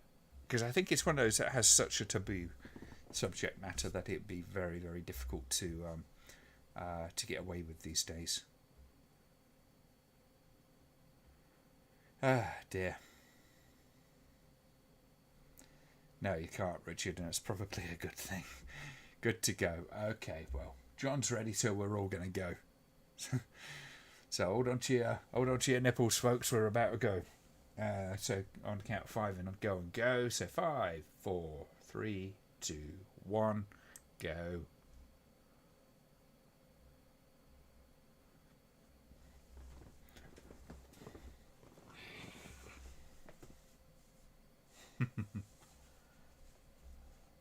I don't know what it is about these titles that Fulci always used.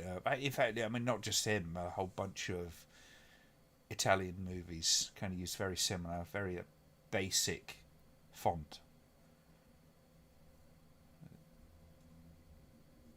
So about it always just ties to the Italian exploitation scene.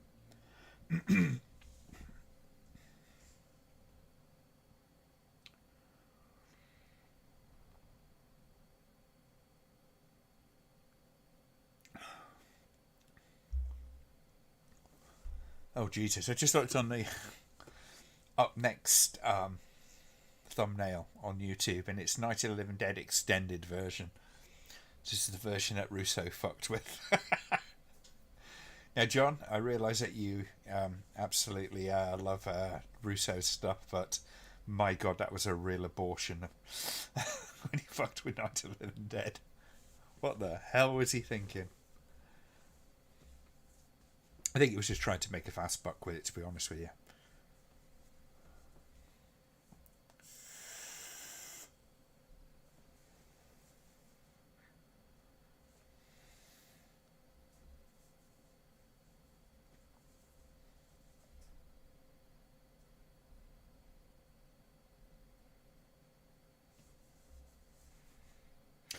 There was something with the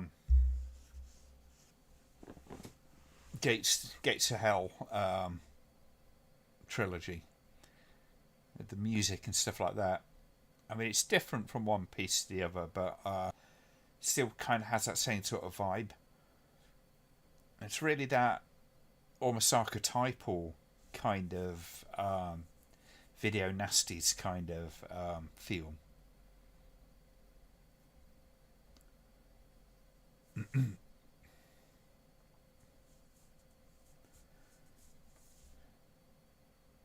Yeah, I think it was the last one, if I remember rightly, because I think, yeah, I think it was the last of the 3. Excuse me.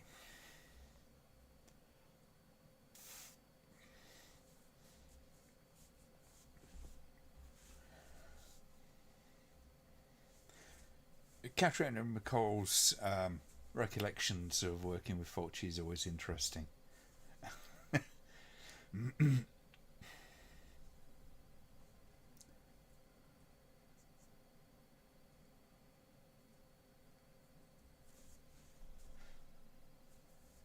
Yeah, because she had sometimes you kind of get the feeling that she loved working with him. Other times you get the feeling that she hated working with him. But she was one of the few female actors that managed to kind of keep him in check to some degree.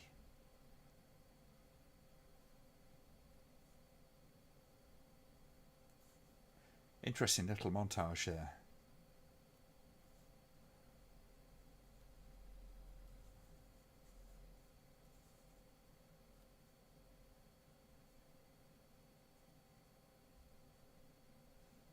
I mean, this scene is really, Fulci at his best. Although the Beyond is my favourite Fulci film. Just that scene, just the way it kind of overlaps and crosses into the cemetery and then kind of comes back, is masterful. There's real vision within that, the design of this scene, how it's put together. Catriona MacColl is definitely one of the legendary scream queens, and just underrated in that respect, in my opinion. There's an absolute sincerity in her screaming. It feels absolutely genuine.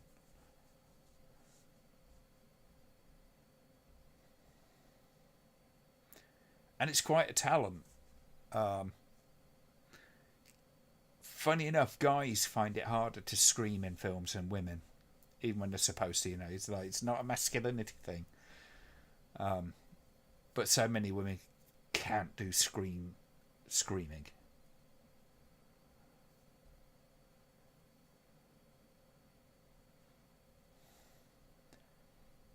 She's not dead yet. We'll be in a minute. Was it BBFCX cut that got released on VHS in the 80s? I believe so, yeah.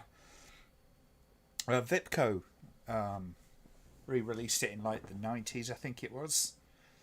Like late 90s. And it's like with a lot of films, they kind of got graduated kind of extended versions, over time.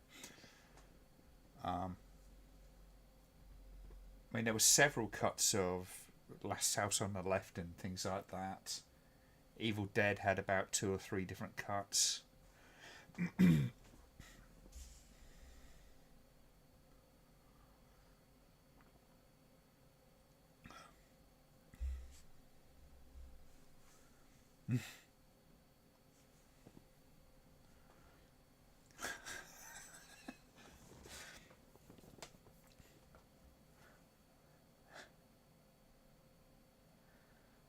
See, the funny thing is you get scenes like this where some of the actors were less invested in the roles, or were less interested in challenging Fulci on delivery of lines and stuff like that. Whereas quite often the leads basically forced themselves into a position where Fulci would have to kind of respect them. Catriona MacColl being one of them, I think. Ian McCulloch as well. But you got like the detective here, and it's like it's a good example of sometimes how the Italian directors and so on really so often had a tin ear for this kind of for dialogue, and sometimes it was a translation thing. But then you get others, the Claudio Frassos, Bruno Mattei's of the world, who insisted that lines were delivered in specifically the way that they wanted, and it had to be word for word what was in the script, and it doesn't work. Although the sentences may make sense, they don't. They don't. They don't mean the same as what they would do. You wouldn't say those words in that order.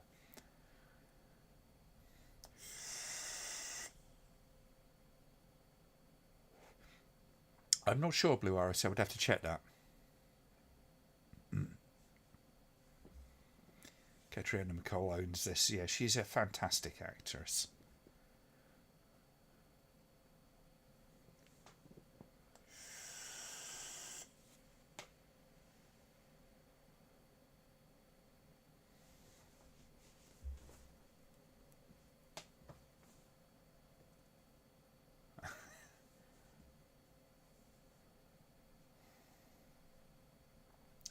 Go and interrogate the known felon, mate. Go on, it'll be fine.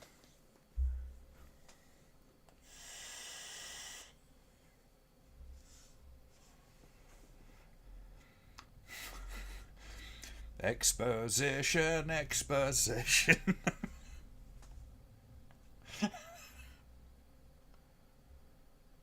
Yeah, another great little transition.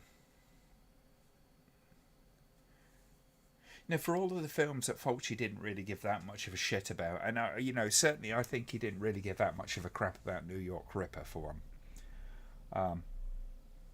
It's films like this that really do demonstrate when he was caring about the project how good it could be. Jess Franco was the same. There's so many of the films that he was a gun for hire at best. Sometimes he would make his best effort with it, and other times it's just like, I've got so much on my plate right now, or I just can't be asked, so here you go, here's what I got contracted for. And it's a bit weirder in some respects, I think, with Fulci, because I think Fulci, to me, struck me as a director who was more inclined to do projects that he wanted to do. It's not to say he didn't have to do the meal ticket type projects, because he did, but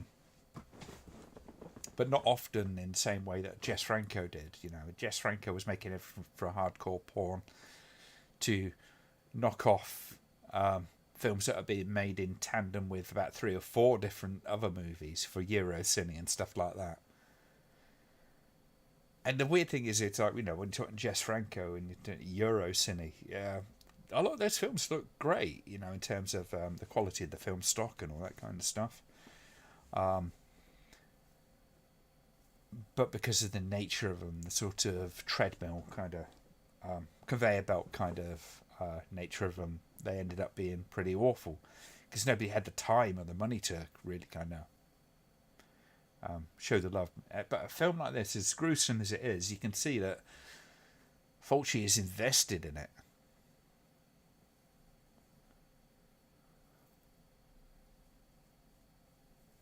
Lead detective from Contamination. Yeah. I mean, his face is familiar, but yeah, I think you're right there. Contamination. Yeah, that blow up doll is weird, isn't it? Because there's lots of moments like that where it's very...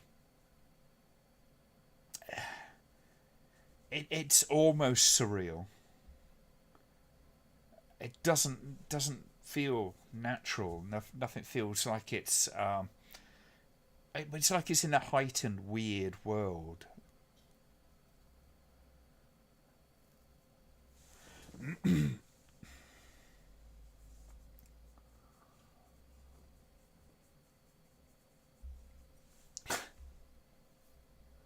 Gentleman's agreement.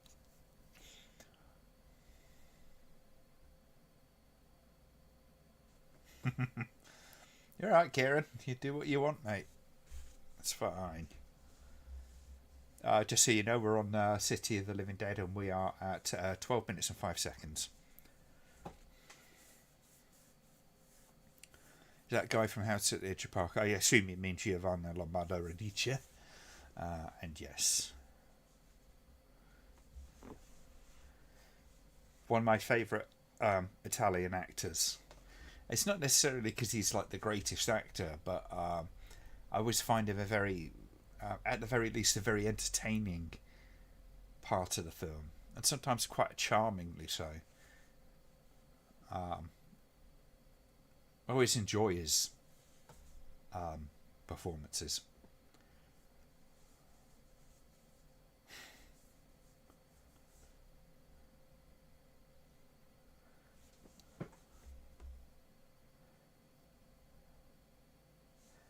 Oh, I agree, John. Yeah,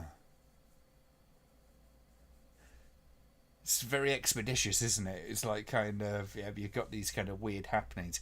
It's a good example of show don't tell, which is, you know, not always the case, but it is one of the primary things you should be able to do with film. I think it should be your first approach generally, is show don't tell.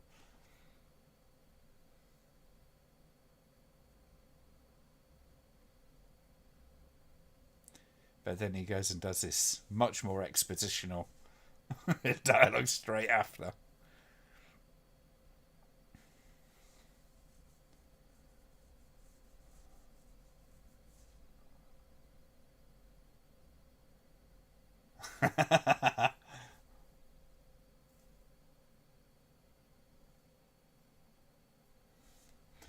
Oh, the house does not like buying.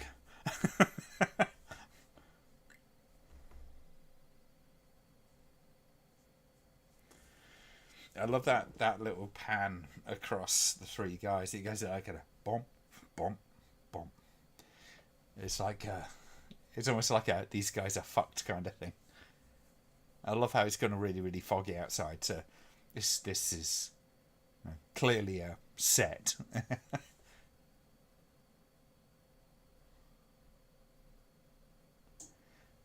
It's one of those motifs, though, isn't it? With the Gates of Hell films, is cracking walls and things behind the wall.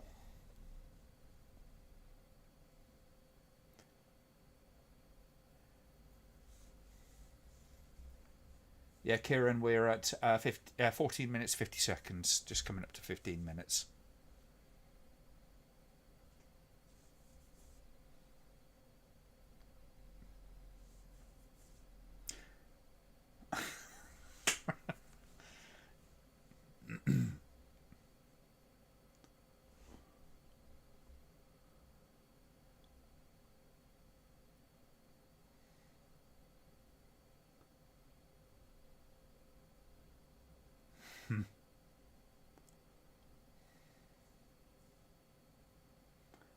Just walk straight into somebody's psychological session. Not Bob.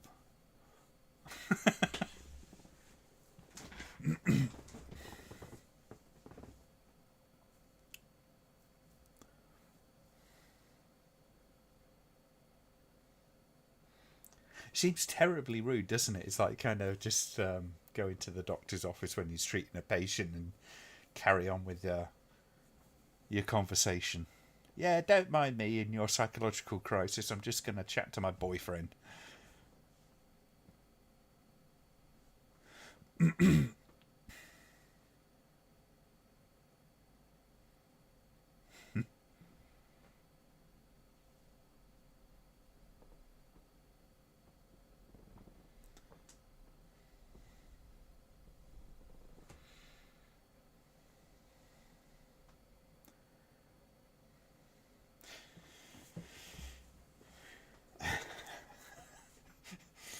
Bye, Sandra. Good luck with your edible complex. Hope it all figures out. You can get back to your emotional crisis.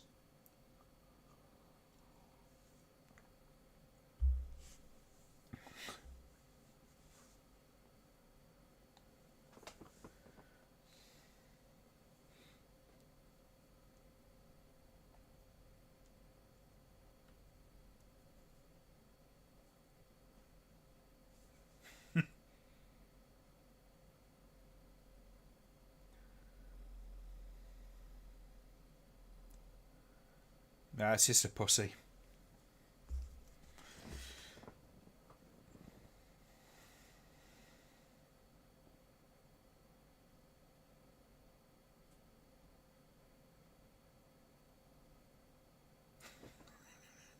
It's a little irrelevant, isn't it, taking pornography to a graveyard while you're just about to bury someone?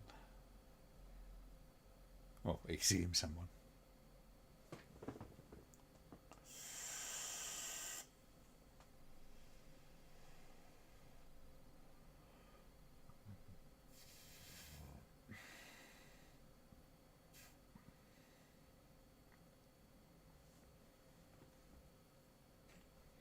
Charming gentlemen, aren't they?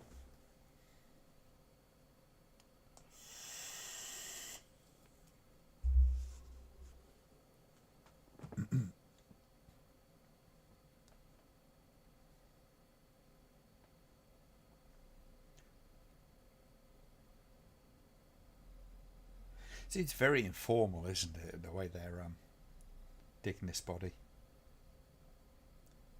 And it's barely 3 foot under as well, so...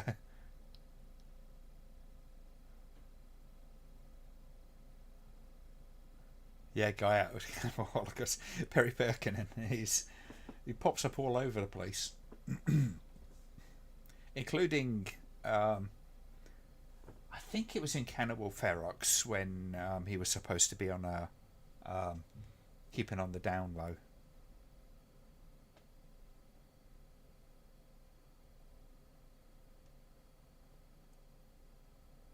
And when I say I think it was, yeah, I know he was in the film, but I think it was it was filmed after Cannibal Holocaust, and it was supposed to be disappeared for a year.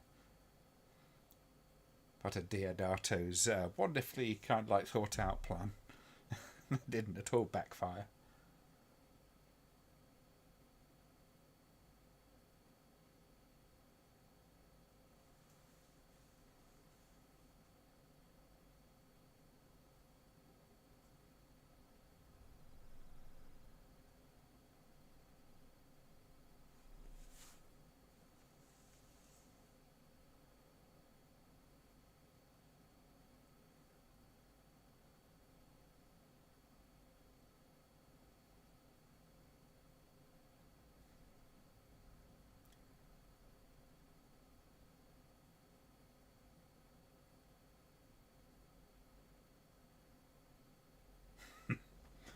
Of course, this kind of plays into that whole sort of one of those very common fears that people have of being buried alive, in prematurely, shall we say.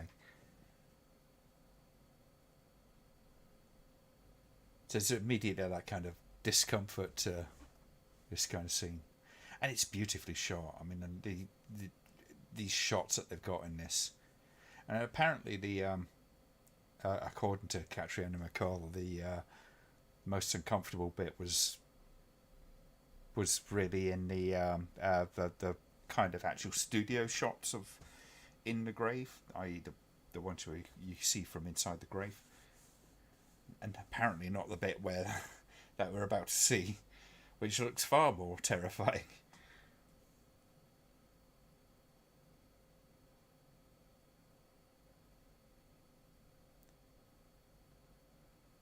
Michael May. I assume you mean Michael Bay, but if it's Michael Bay, I ain't watching it.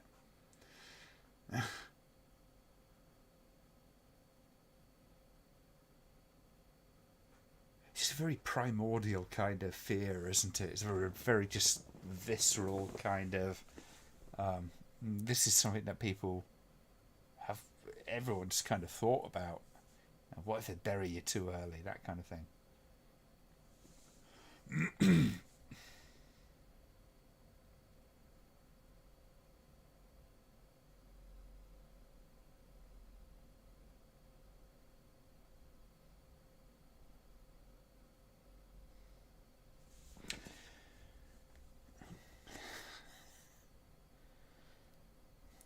Good job she had lazy grave diggers.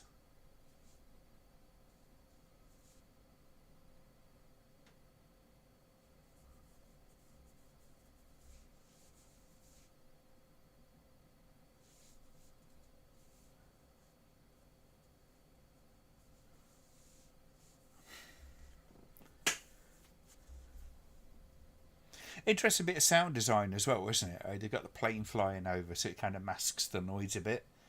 So we know what's going on, we can hear what's going on, but you can only half hear it. It's yeah, very well thought out in that respect. And I wonder if it was just something that sort of happened on live that they heard the plane going over, or if it was a. I'm assuming it was laid over in the mix.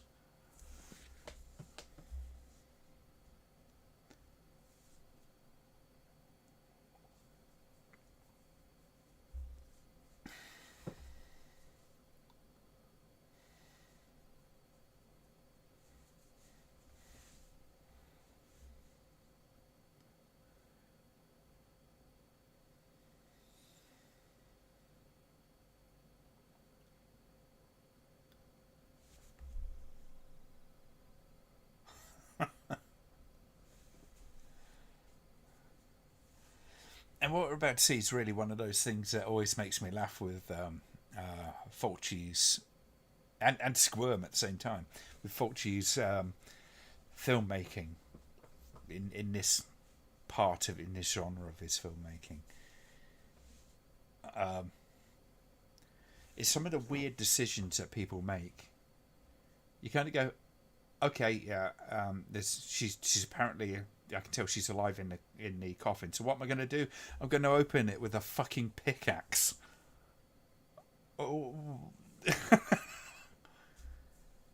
a lot of this really kind of inexplicable thinking. See, that looks terrifying as hell for Catriona MacColl. I mean, you imagine this thing go, whoom. And yes, they would sort of planned it out, but you always wonder, would there be something potentially go wrong?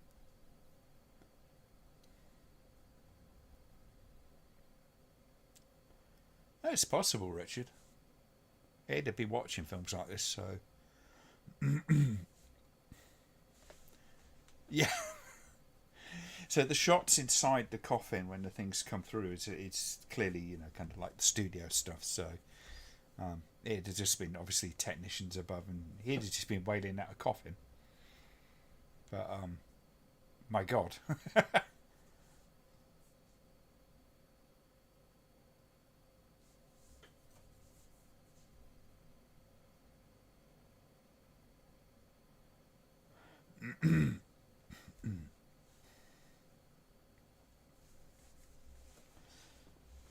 these extreme kind of close-ups that Fulci does on slightly odd characters. So it takes people with slightly odd kind of something slightly odd about them, the way they look, even with the intensity of the eyes and stuff like that, and then just makes it that little bit weirder.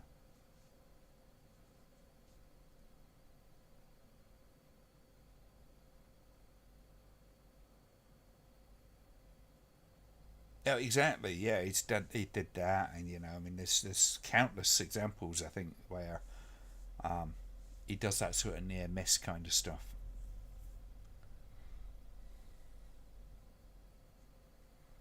But it gives a real kind of visceral intensity, doesn't it? Because everyone can kind of relate to that.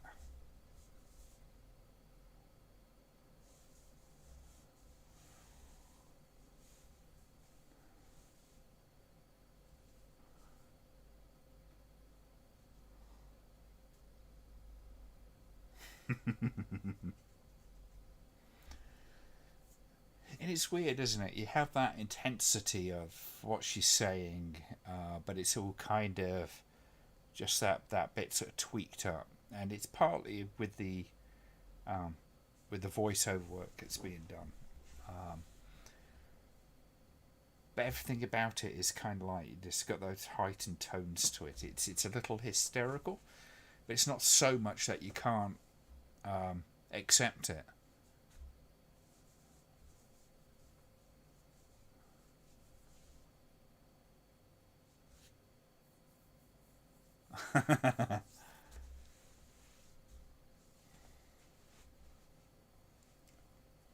And obviously in the UK, when this I don't think it's ever got a UK release. I don't remember it getting any UK release.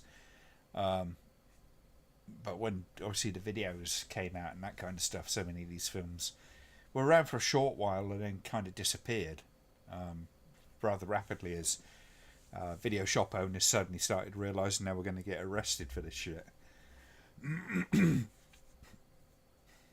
Or at least a court summons.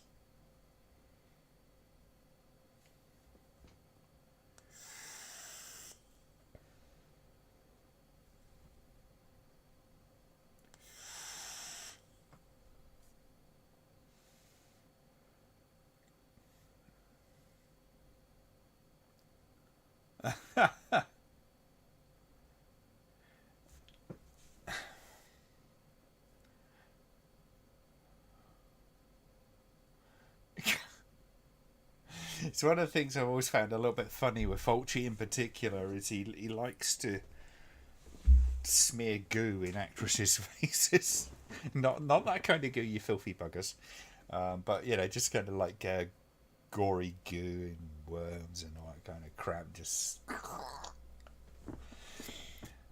it's always struck me as one of the more juvenile sides of Fulci, because it's not scary; it's just icky.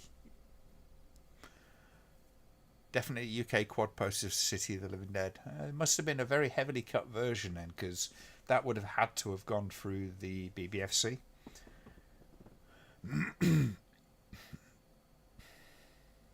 Although they would be a bit more lenient when it comes to the cinema than they would for home release. Um, yeah, I imagine they were probably cut to within an inch of their life. But it's hard to tell now because the BBFC don't tell you their cutting history.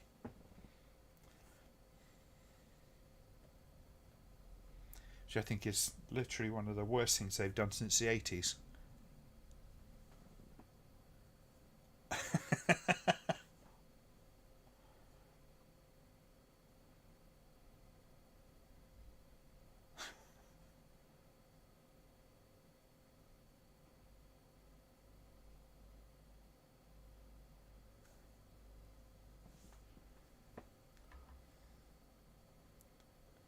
You've brought me to a haunted cemetery where something unspeakably awful happened, and you think that would make her horny? What the fuck is wrong with these people?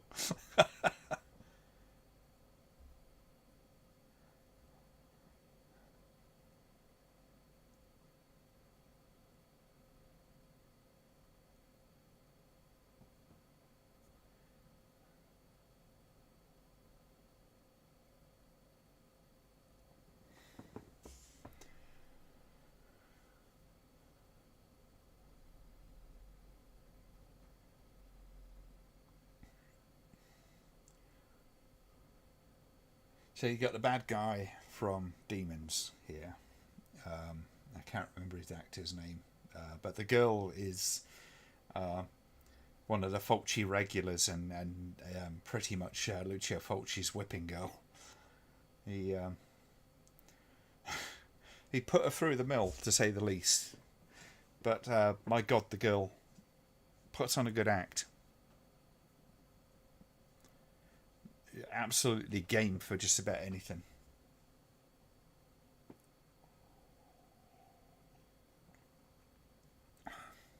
Was it only the drill scene, though? Because I couldn't guarantee you a lot of what's about to happen was probably cut as well. It got to have been. If I got through the BBFC, I'd be incredibly shocked. Back in the 80s.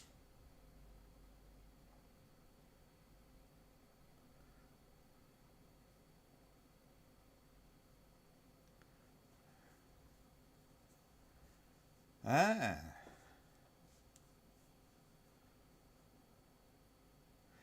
Yes, I think you're right there, Kieran. She's died several times in Fulci films.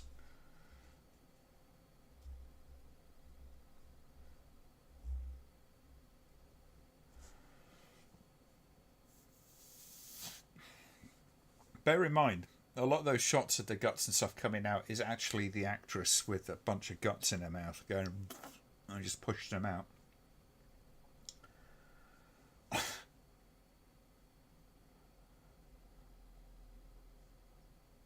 That's a fake head.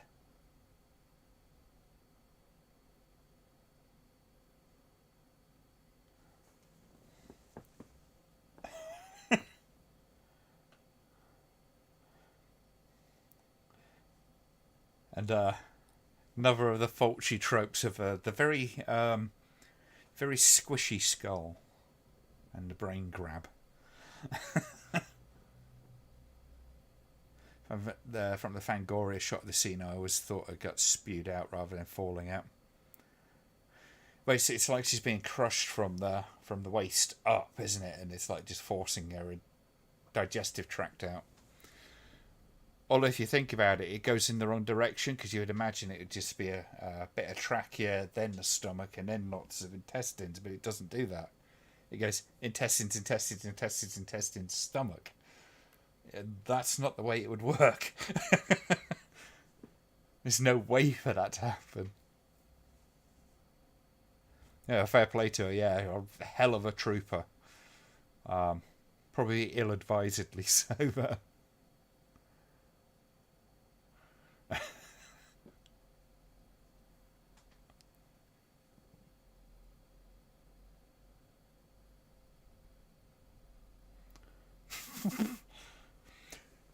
Thank you, Quincy.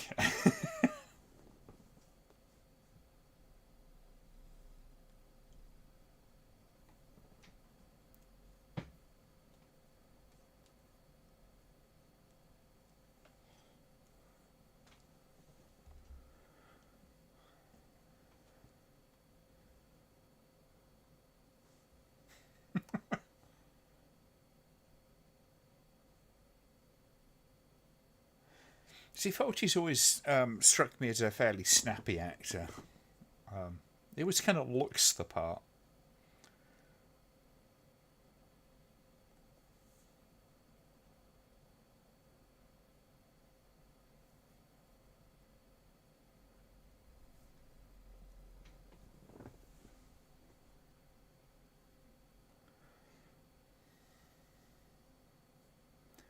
Yeah. A Hitchcock cameo indeed.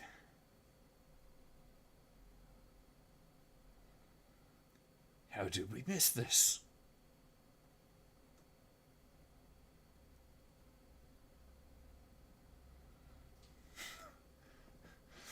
How did they think he was responsible for that?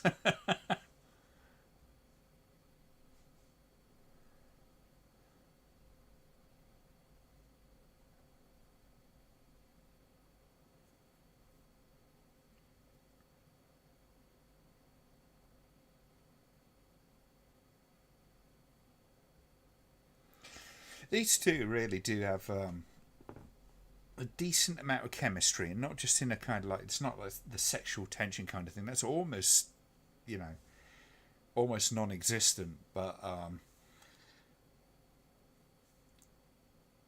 they just bounce off of each other really well. And you know, Catriona MacColl's always kind of struck me when, as an actress, of being very a positive experience or a positive element of the film in terms of how actors kind of work with her. She seems to bring the best out of people around her, and it even kind of comes through over the dubbing that necessarily sort of happens. But I never get the feeling that anybody's kind of like struggling around her. A lot of people sensationalised banning the New York Ripper. It was actually Furman trying to save UK distributions from prosecution. That was an element of it. It was also that Furman was like, we don't want it in the building, because if we do, then we'd have to report it to the police. Because they were convinced it would be counted as obscene. So they just didn't want to be stuck with the taint of it. But as I understand it, Furman pretty much went, look, you got 24 hours to get out of the country with it. You know, it's like, unless you want your copy seized and getting a court summons. I don't think Furman was particularly trying to protect the distributors. It struck me as a bit odd because he had an awful lot of disrespect for those guys. He did not like them. He'd see them as being, well, you know, exploitative. But it is one of the funny things. Like I say, it's one of the few films I know of that's been basically deported from the country.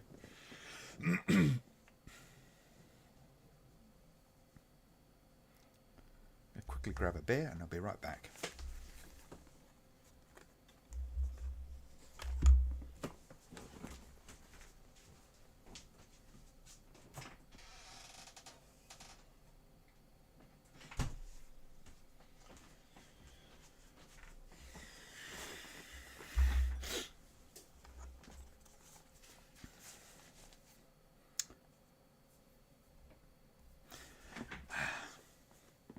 Did you miss me?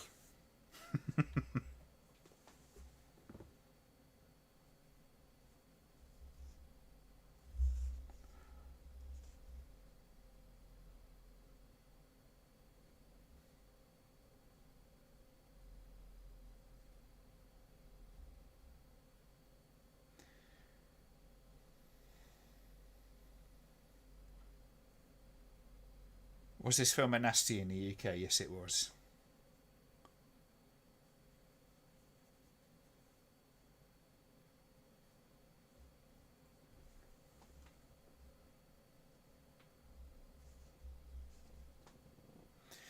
Was there any J and B placement in Fulci films? I honestly haven't looked for that.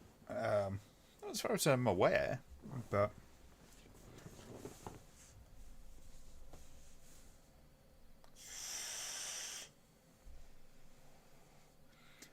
that stuff was just shoved in every bloody movie, wasn't it? I've never tried it. I would be curious to try it just out because, you know, it's so prominent in so many films, particularly in the 70s, that yeah, they were really pushing that stuff.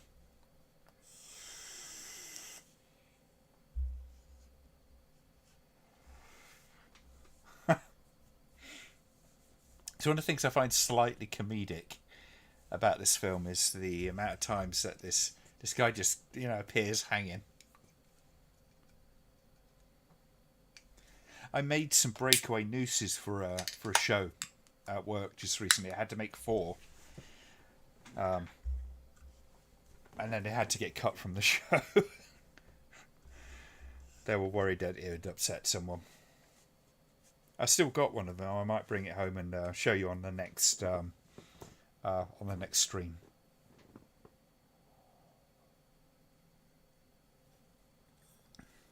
But basically, it had a disabled. Let's say disabled. It basically deactivated, kind of not.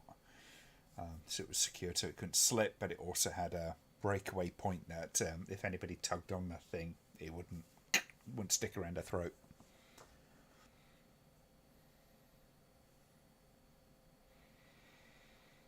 I'm not too upset that they didn't get used, because it was a good exercise to actually build them, to build those props, and now I know what to do in the future.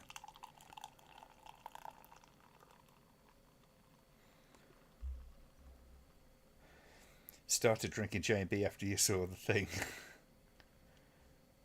Is it actually good though, John?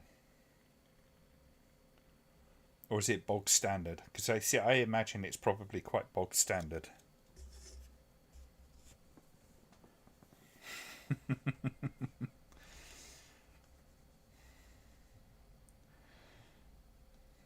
Of course, the computer, the chess computer in the thing, was voiced by Adrian Barbeau. So John Carpenter killed his then wife again in that movie.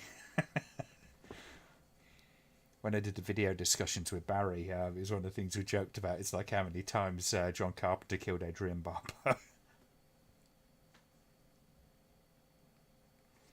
We did speculate on whether or not that's why they divorced.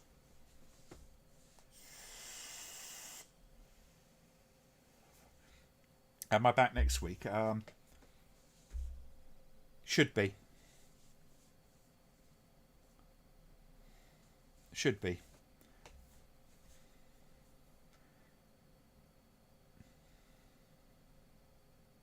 So on the Rambleaholics, let's have a chat about what we want to watch. We'll get it all set up and everything, and then we know where we are, whether or not we want to do a Friday or a Saturday night.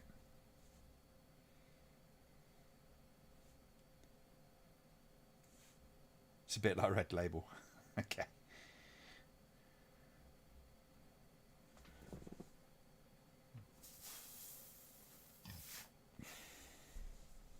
Never been much of a fan of the poly malts. I'm not a huge whiskey drinker. I do like the occasional one. But I tend to like something a little bit more interesting in the poly malts.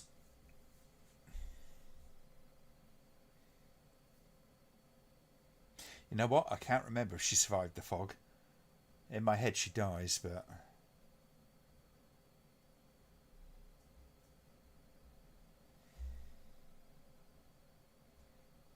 she's died in an awful lot of movies, though.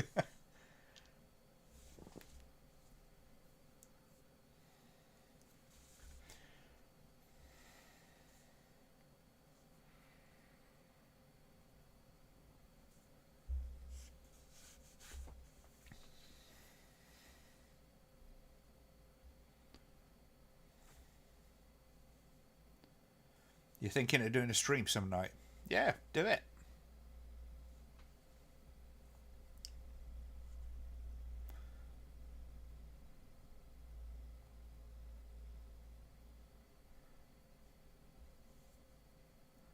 That sounds like advertising talk to me.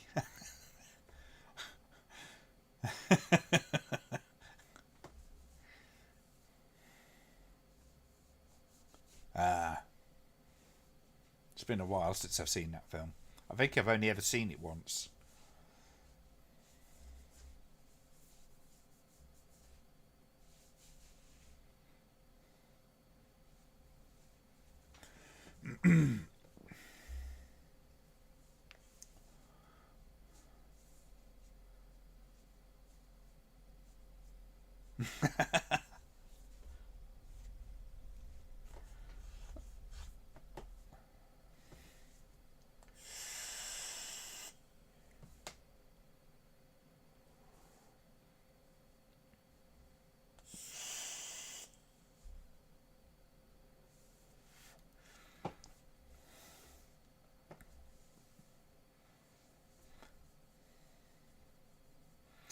See, that's the trick, Gary. And doing these things live when you first start doing them is a bit nerve-wracking. It's you get used to it pretty soon.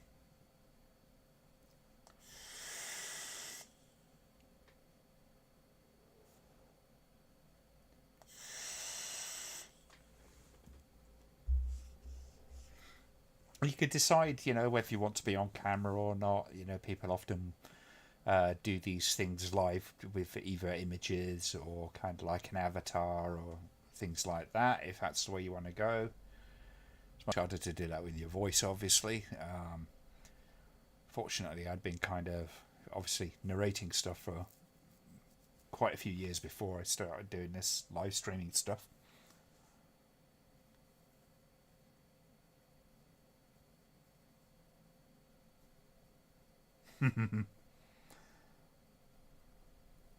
Well, if you can find it, Kieran.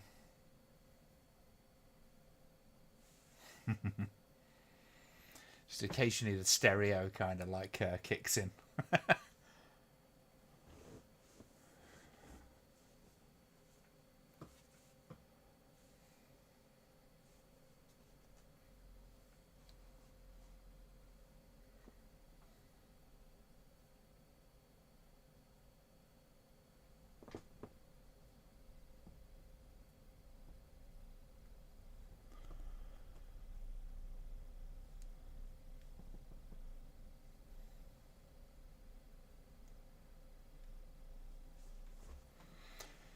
That is very true, Blue Iris.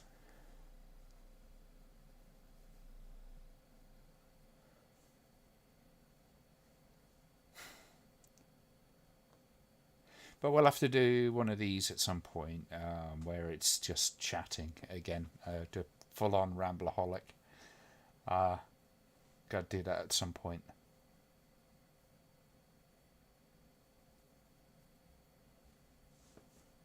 Yeah, keep it open. And talk about just about everything, honest. Nice.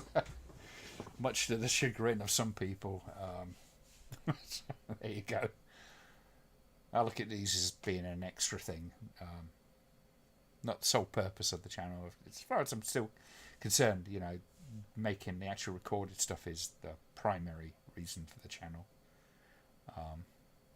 This is an extra thing.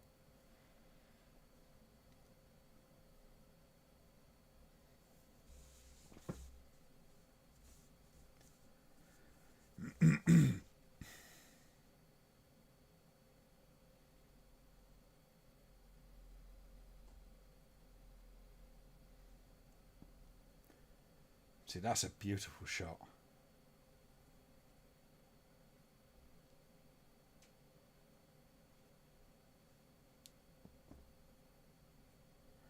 Get a little bit of that Exorcist vibe going on.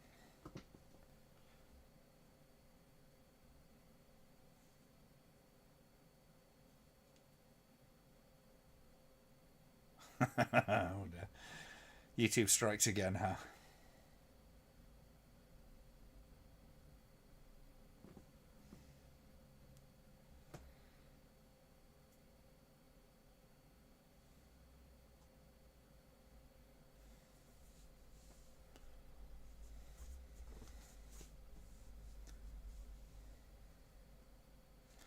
Let's get it on Rambleholic then, folks, and we'll have a look-see.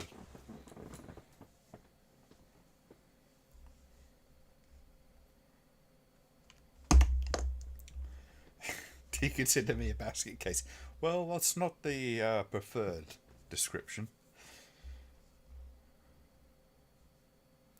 Well, let's not jump to conclusions.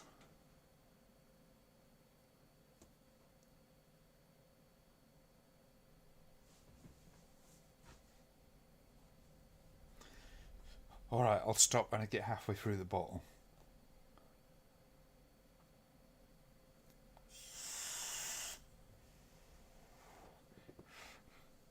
We could make up our own dialogue. That could be fun.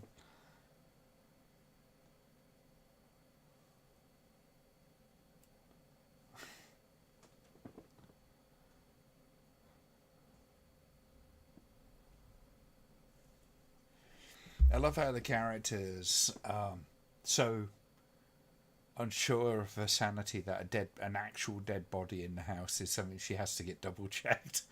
It's like, wow.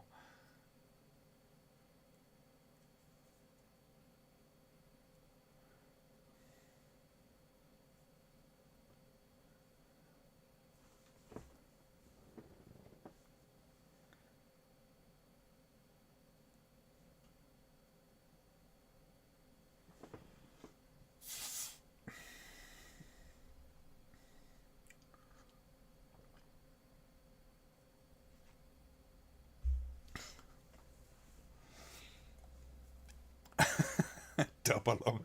Yes. That'd be like super intense riffing, wouldn't it?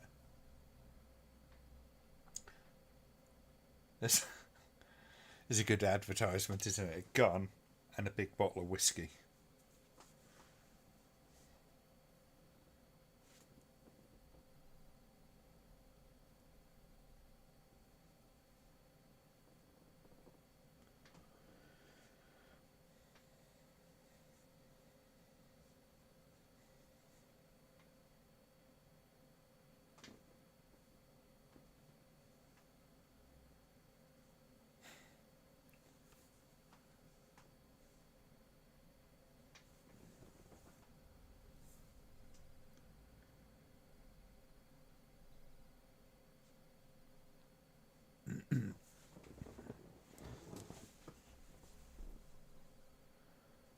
I love the shot that they just had, where it's like a close up on him with her in the background. She sort of starts coming forward and comes a little bit into focus, and it goes down to the gun, and then the gun's kind of in focus. It's like almost like three different shots combined into one. It's real elegance to the cinematography in this film.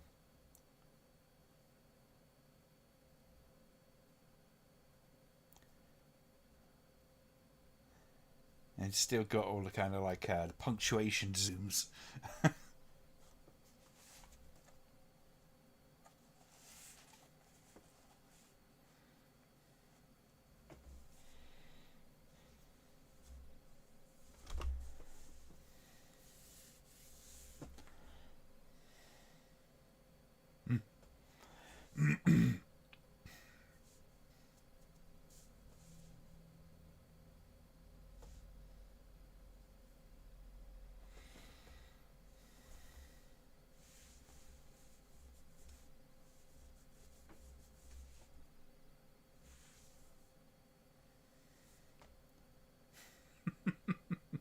Why does this not sound like a good idea? Yeah, we'll go have a look for that mysterious haunting sound. It's like, no, you got whiskey, you got a gun. Just kind of snuggle down in front of the TV and kind of like, don't go look of the unspeakable horror. What the fuck is wrong with you people?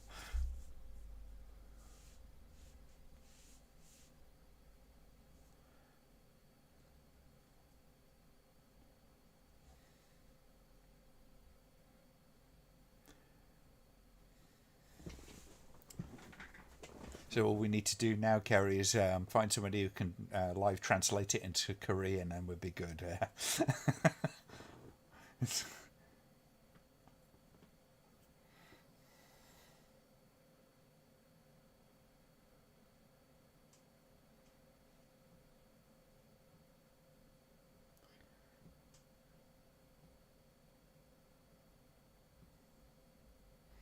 Bit of an Argento-esque sort of thing, isn't it? You know, the broken glass kind of thing going on.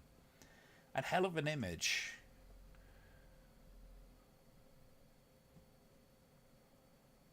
It's one of those things I've always said with broken glass and stuff, the way Argento uses it in particular. Broken glass is one of those things you can kind of relate to. Everybody's kind of cut themselves with a bit of broken glass. How vicious it is, and it's very relatable.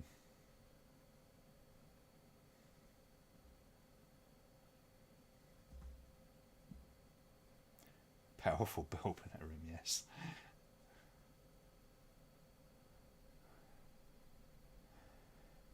Beyond vibes into the shattering window, yeah.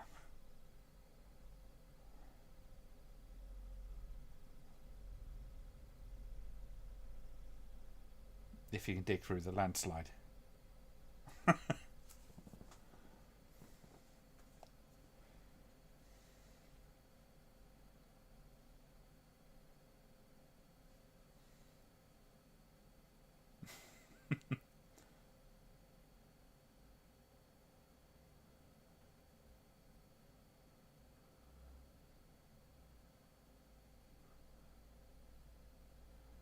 He's got a real cheeky aspect to him, hasn't he, Christopher Dorch in this?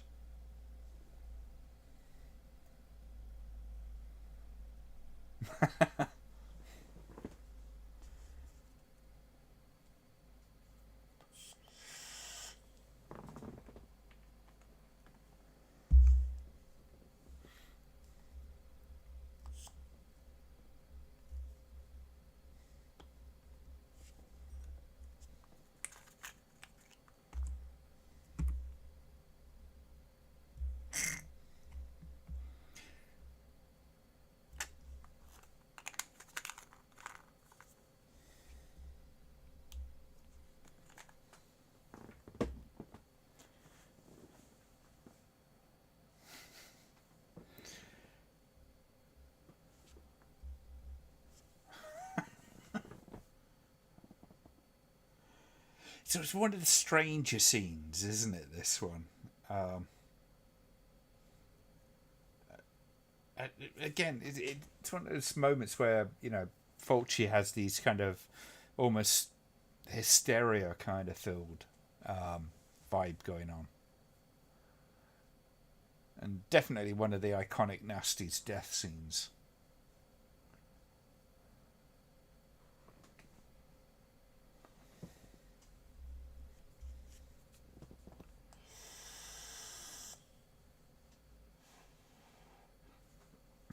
I love that perfectly positioned camera. Just looking straight down the end of the drill bit.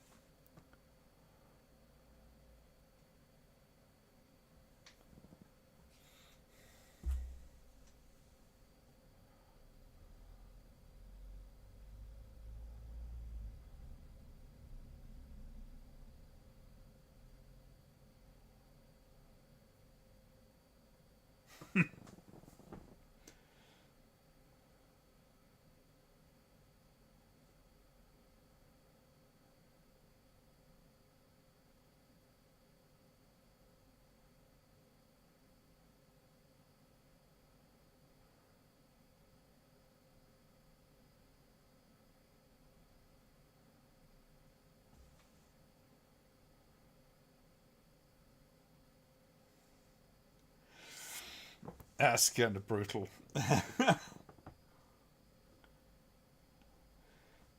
It does it way better than Absurd did.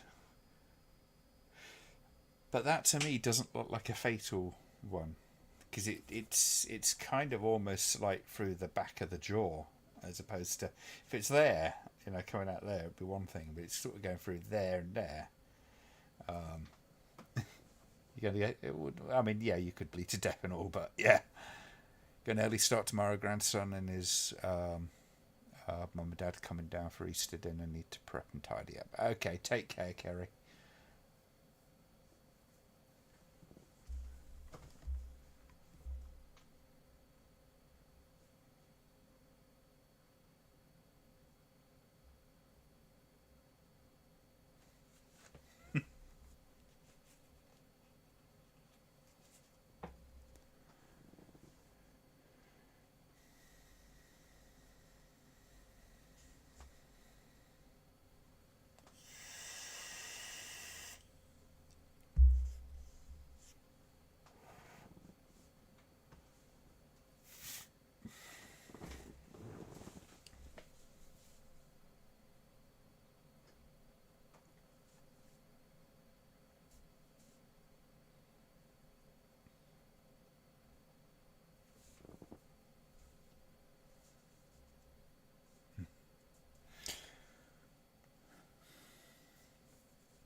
That's the title.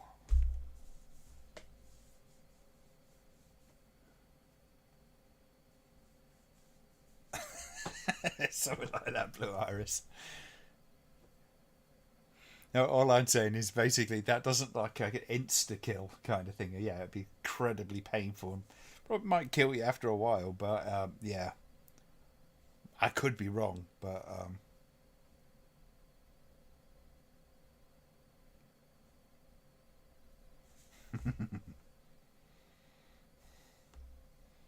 But they did it better than they did in Absurd anyway, so.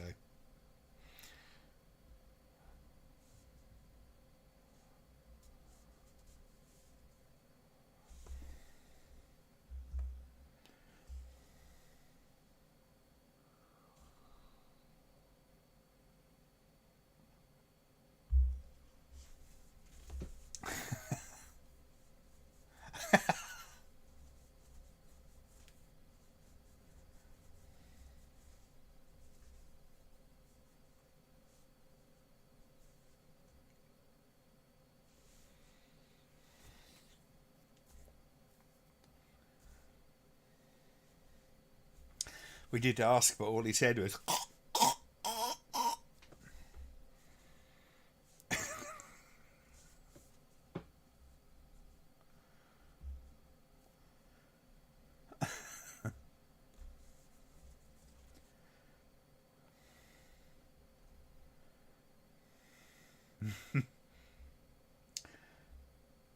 Quite a tough one to pull off, that one, in comparison, but he's done it before in various different ways. But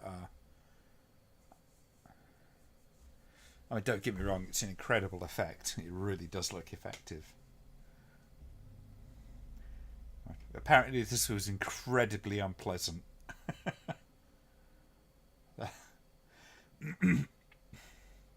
mixture of real maggots and flies, and rice, I should say. It always makes me laugh that they got little patches of them stuck to their heads. It's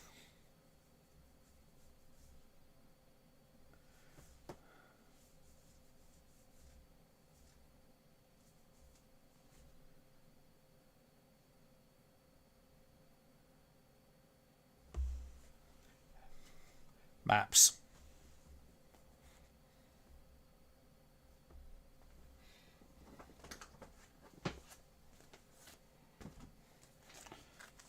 Maps of various places.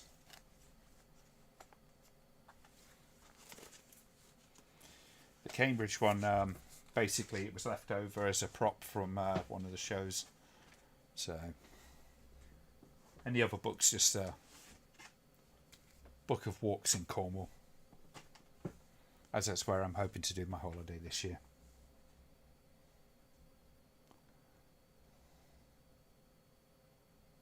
But yeah, so wow, mappy maps.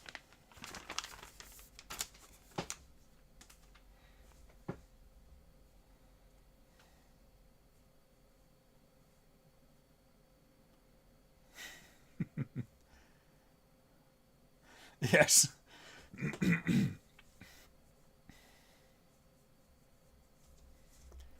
I don't think it helped. Whatever they used to stick the maggots on was it's very yellow. So it looks like they got a patch of goo on the face in which they just kind of like tacked on live maggots and stuff like that. So visually it looks really odd. And again, that's one of those things. If you're watching it on a VHS, obviously it's the original release would have been something akin to what we're watching now in terms of visual quality. But if you're watching it on VHS, you wouldn't have noticed quite so bad necessarily. It's the ceiling's time of the month.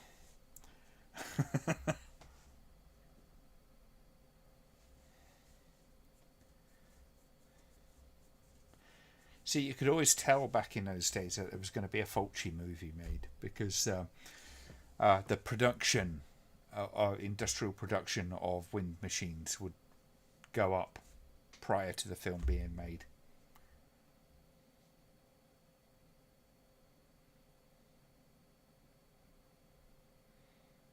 And they must have had some serious bloody wind machines because there's so many of these shots which are shockingly wide and are covered.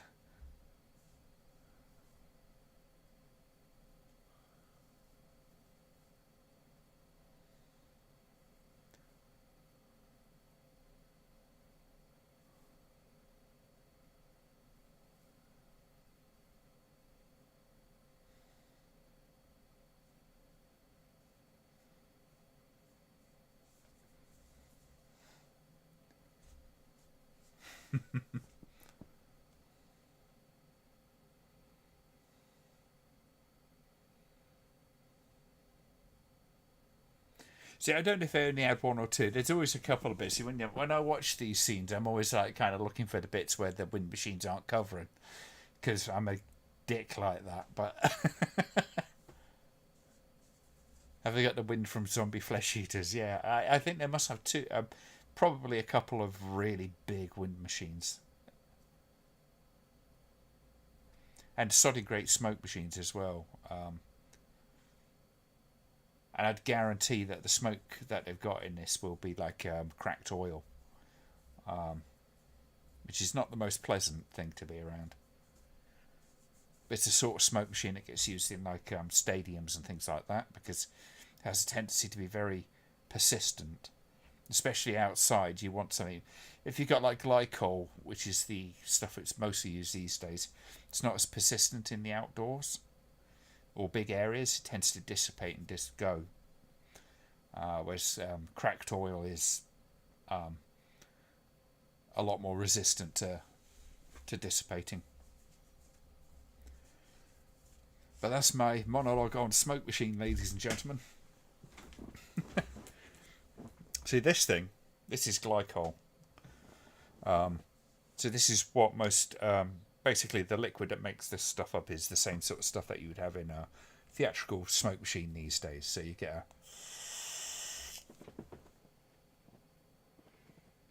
But you'll notice it disappears very quick. Doesn't hang around that long.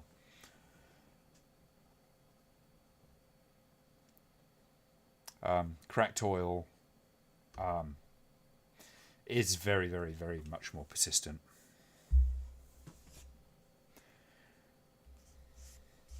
Used to use it in a couple of venues back in the early 2000s. The bigger venues that I worked at, the rock and roll venues, would often use cracked oil because it had to fill a bigger space. It sounds like the soundtrack to Zombie Flesh Eaters, but it's not the same. I don't think, anyway. But here we go. It's another gooey head thing. People's skulls just seem to turn into papier-mâché, wet papier-mâché. It's got a real kind of like, that I want to see brains sort of squirting through the monster's fingers kind of going on. Fulci was the wind machine maestro, Grasso was the fog machine one, yeah. Yeah, well, Grasso's not exactly known for his subtlety, is he? For all the charges that Fulci would get about not being very subtle, and he's not always very subtle, he does have subtleties to what he does. I mean, look at the lighting in that scene. That's taken some time.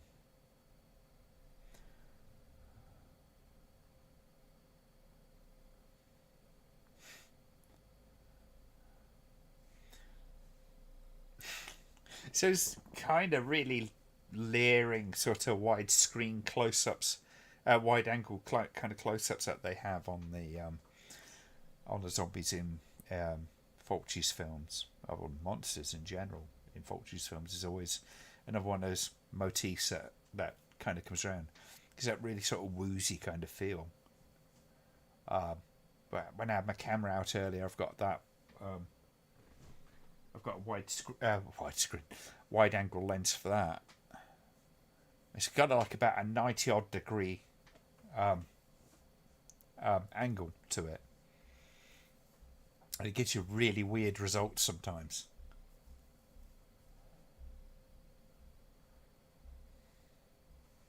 I should have to have a play with filming something moving and stuff with the wide angle lens on. See, this is another one of the odd moments, and this happens in a couple of Fulci films where it's like kind of the adult will come along and say, or the hero will come along and go, no, run, and then just sort of stand there and go, zombie, hey, how you doing? I'm now going to close my eyes and wish you away.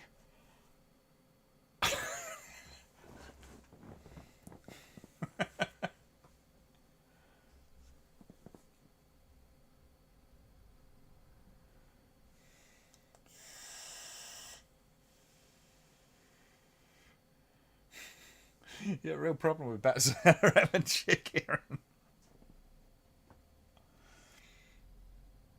I think Fragrasso had the opportunity to be much, much better than he is.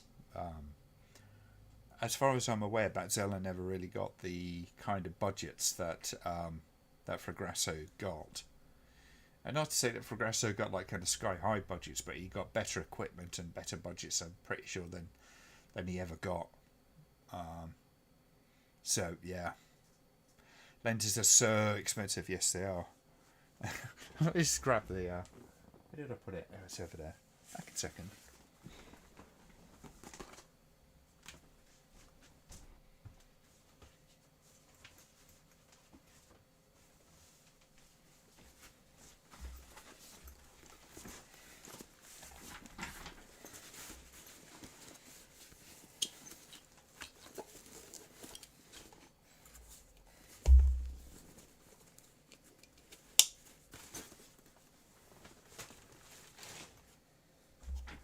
So, that is my wide angle.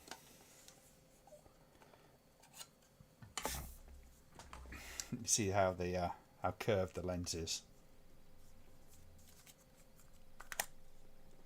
But it's got such an angle on it that you have to be careful when you're focusing, that you don't have your hand like that, as a for instance. Because the angle is so much that you will actually see your finger. You have to be right behind the damn thing. The other thing I've learned is that with these super wide angles, that you've got to really kind of pay attention to the markings, and just for the distance and stuff, because they're an absolute frigging nightmare to actually focus with when you're looking for for a viewfinder. It's very, very difficult to actually kind of appreciate if you're in focus or not. So that lens, I took it out today and I got some varied results with it. And the lesson I've learned from my photography today is check the markings on it and actually kind of like use those to zero in on where you should be for the focal range.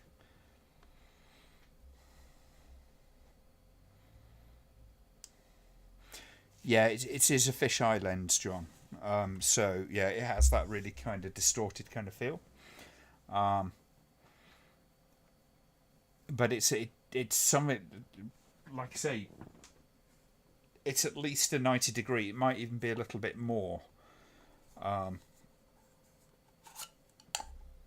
Because if my finger's like there, it will catch it. It's quite extreme. I probably went too extreme with that. It's an 8mm fisheye lens, but it's quite a nice one. Samyang, pretty decent. But the nice thing about it is it has kind of like the built-in f-stops selection in there. You don't have to do it through the camera. You can do it through that, which is quite nice. It's probably the poshest lens I've got, other than my super telephoto.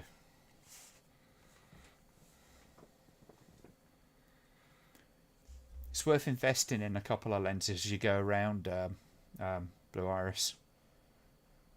When you can. I know they're bloody expensive. I've got to upgrade.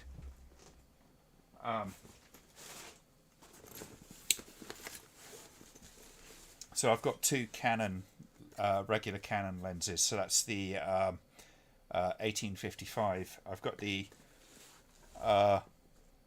75-300 zoom lens on the camera at the moment, and this, which is a 2-time extender.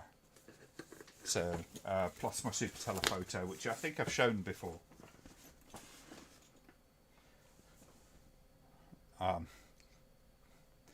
That thing's huge.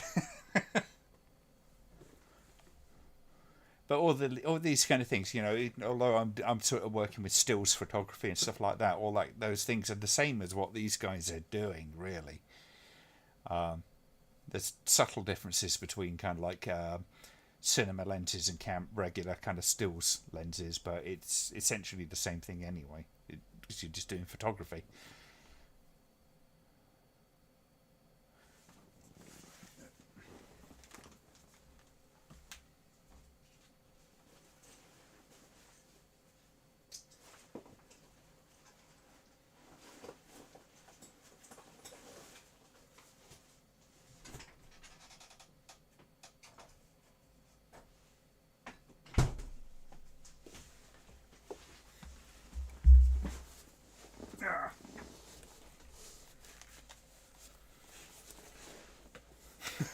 You're probably right, John. Um, but I'm going to have to play with like filming something using my camera and that, because my camera can, record motion moving images, obviously. But that's the super telephoto, and so it goes. That's at its lowest, and then it's basically it's huge. There's a lot of weight behind that. That's the second-hand one. It's not in the best of conditions, but works for my purposes.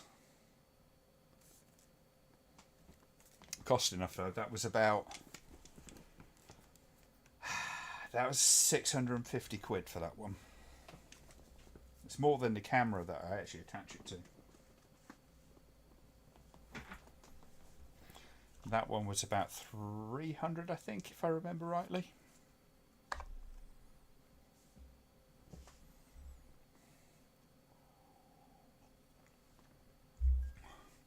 I love in this film how, busting down into a crypt is, the natural thing to do.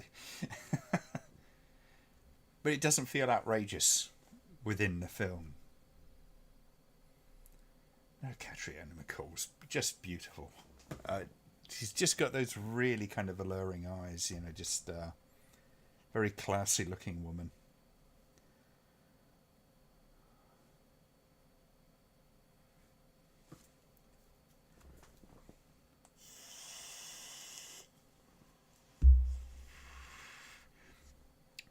So my next investments when it comes to photography, there's three things. I want to replace my 75-300 and my 1855 for better quality ones. And I want to replace the actual camera itself for a 5D, Canon 5D.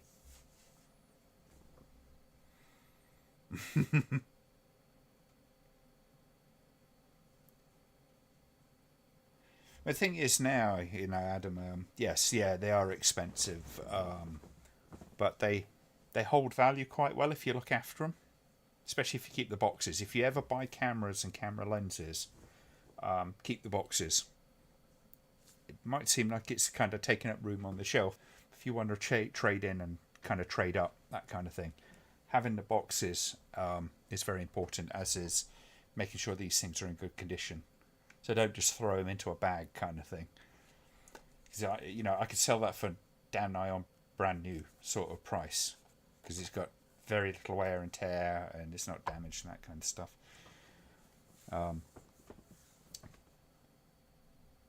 The camera that I really, really want, it's about $4,500. So I ain't getting that anytime soon. But the next upgrade is the 5D, which is about I can pick up for about a couple of grand. Between 1,500 to a couple of grand second hand.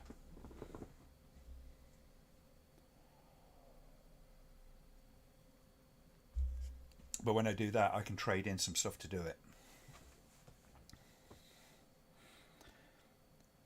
I tend to make sure I back my photos up on at least 2 hard drives.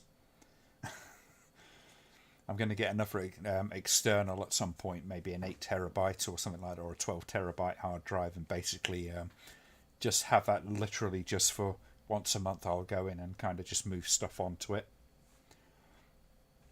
So I'll have a copy on my computer and a copy on an external hard drive to keep it safe, which would be switched off and disconnected from the system the rest of the time. Oh, very nice. How much is that going to cost, John? I love that haunted house bit where the skeleton comes out of the wall. I mean, that's pure fun fair kind of Ghost Ride kind of affair there. Little Indiana Jones, maybe.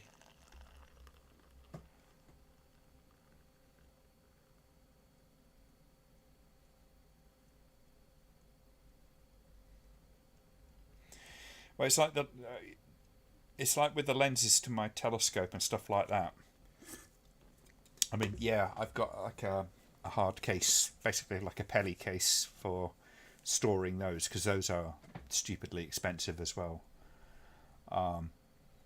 But keeping the boxes means that if I sell it on, I'll get an extra, 10-15% on the price of it if I didn't have it. Another squidgy head.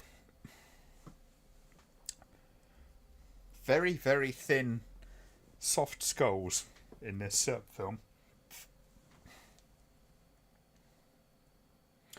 It's things like your mobile phones as well. God, the rats didn't wait long, did they? And you can tell they are white rats; they're not black rats. So those rats have been dyed for this film.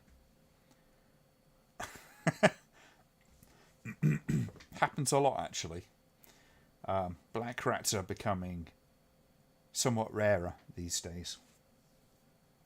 But yeah, same with mobile phones and stuff. If you get a mobile phone, keep hold of the box. And while you're at it, although some people hate having mobile phones in little cases, get them in a carry case, get the Gorilla Glass on it, and then 2.5 years time when you go to trade it in, at say like CEX or something like that, you'll get a lot more money for it, because they can sell it as an A class as long as you haven't busted the thing up.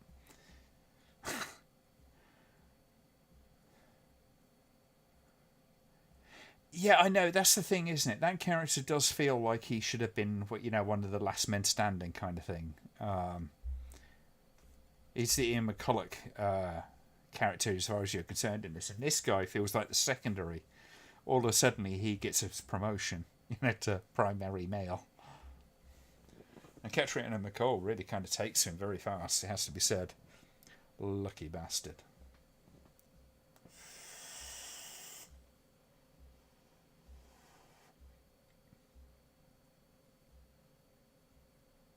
Something very theatrical about these sets and stuff, isn't it?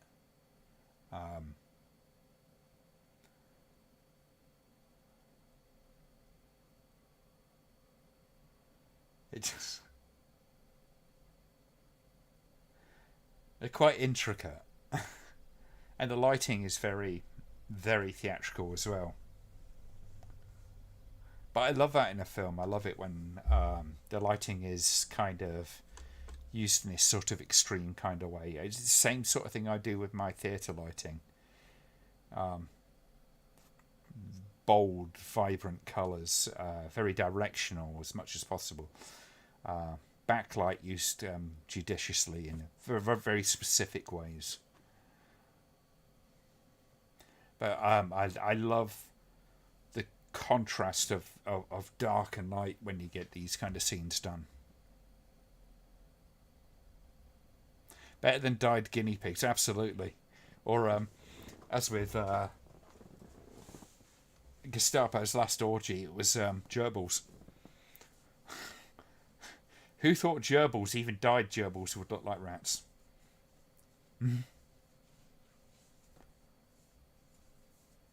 It's so close to the Zombie Flesh Eaters soundtrack, but it's not quite. It's not actually the same.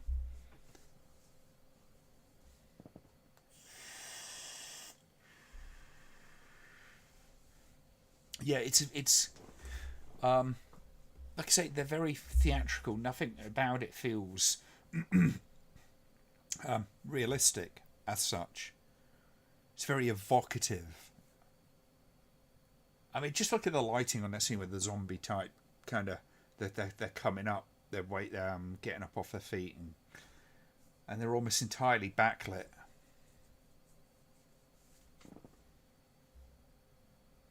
Again, that shot where them two sort of stand up could be straight out of the Beyond.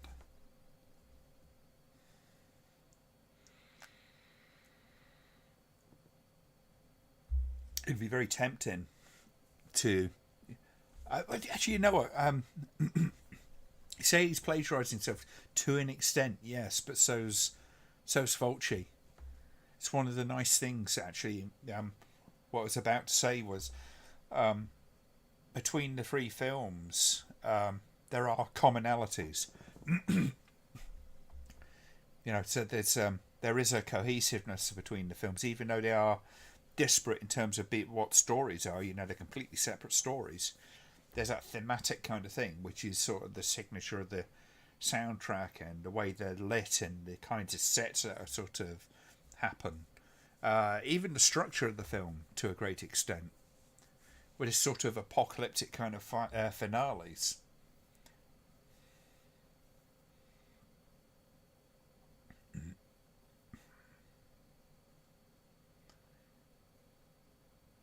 And some of those zombies, they look just weird. Is the only way to really describe it. But it kind of fits within the world of what's going on. You can just see the little tubes down the side of her eyes there. Done quite a good job with the makeup to hide it, but it's not quite hidden.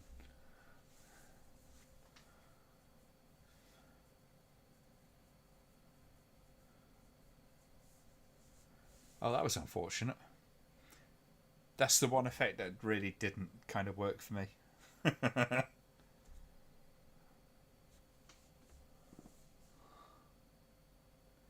What is it with Italian horror films and the bad guys just going up in flames? I think there's a textural kind of thing with that. So many of these films do it. Argento does it a lot. Fulci does it a lot. There is something about fire in films is because it feels out of control. Everything feels out of control when you got the things burning. It's always one of the most terrifying things that you can imagine filming.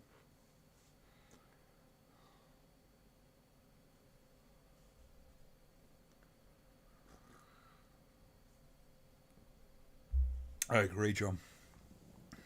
Almi Ecumenicals.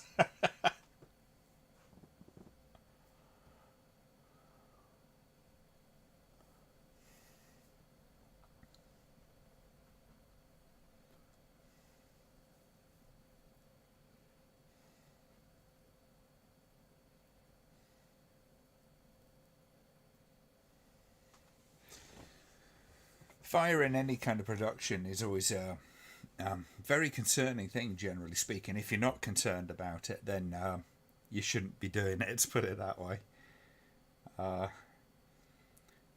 Yeah, there's been a few instances in my career in theatre where, real fire, open flames have been used, and it's always mildly terrifying.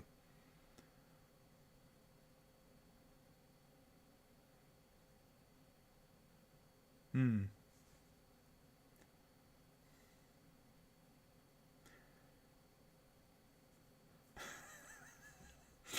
So one of the bad guys are like they go like to try to set light to the bad guys, and the bad guy sort of just smoulders lightly, and then it's like goes out, and it's like just picks up shows in front of the camera a bottle of flame bar. Flame bar, bitches. Flame bar, for those who ain't in the know, is a fire retardant chemical. It's relatively safe. It's not horrible. Some people have a reaction to it, but it's generally regarded as pretty safe. It's boric acid, basically. Same stuff that they used to put in what they call fire grenades. This is the weird ending. It's a little legendary as to why it ended this way, because this was apparently not the intended ending.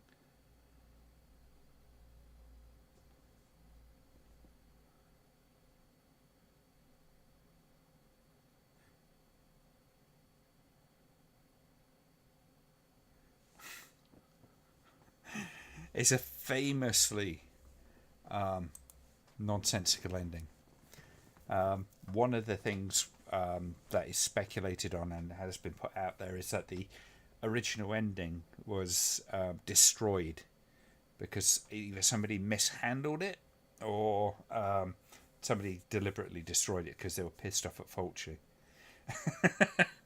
But either way, they didn't have the money to reshoot, so they kind of came up with this kind of very ambiguous, mysterious kind of ending.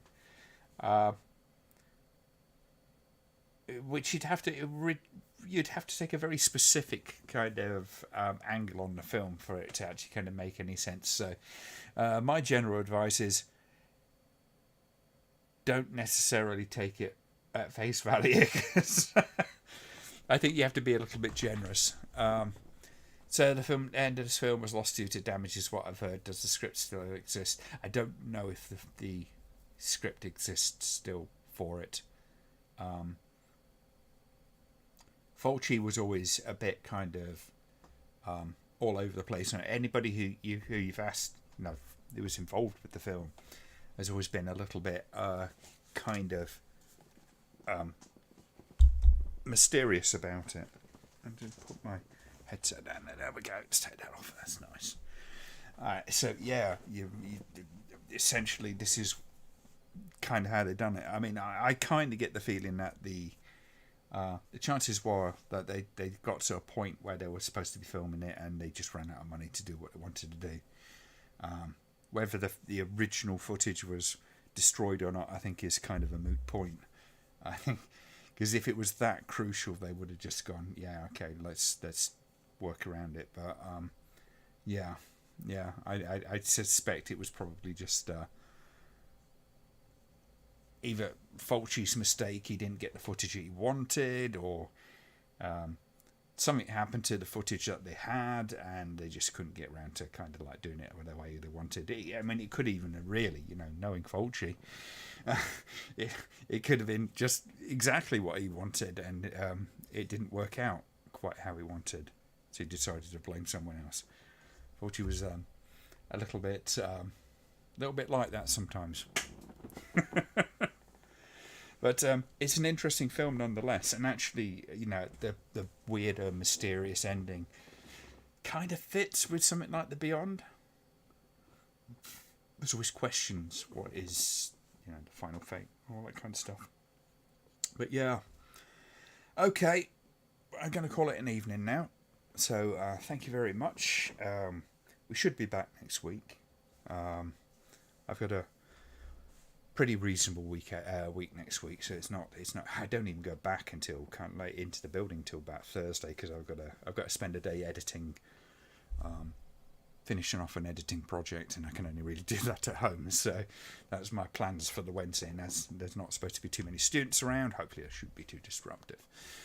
But yeah, we'll have a look and have a discussion in Rambleholics. And let's decide on something. Let's try and get it down as fast as possible and organise all that kind of stuff, and we'll get it done. So I shall say good night. Thank you for coming along. Glad you seem to have enjoyed the films, and apologies for the kind of like confusion, but that's just me kind of like I'm A, knackered, and B, old, and C, I lose track of which films we've covered. But have a lovely Easter weekend, and don't get too drunk, or don't eat too much chocolate, or whatever, or do all of those things. Yeah, fuck it. You're old enough to make those decisions.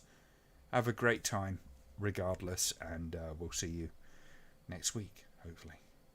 Take care, folks. Good night.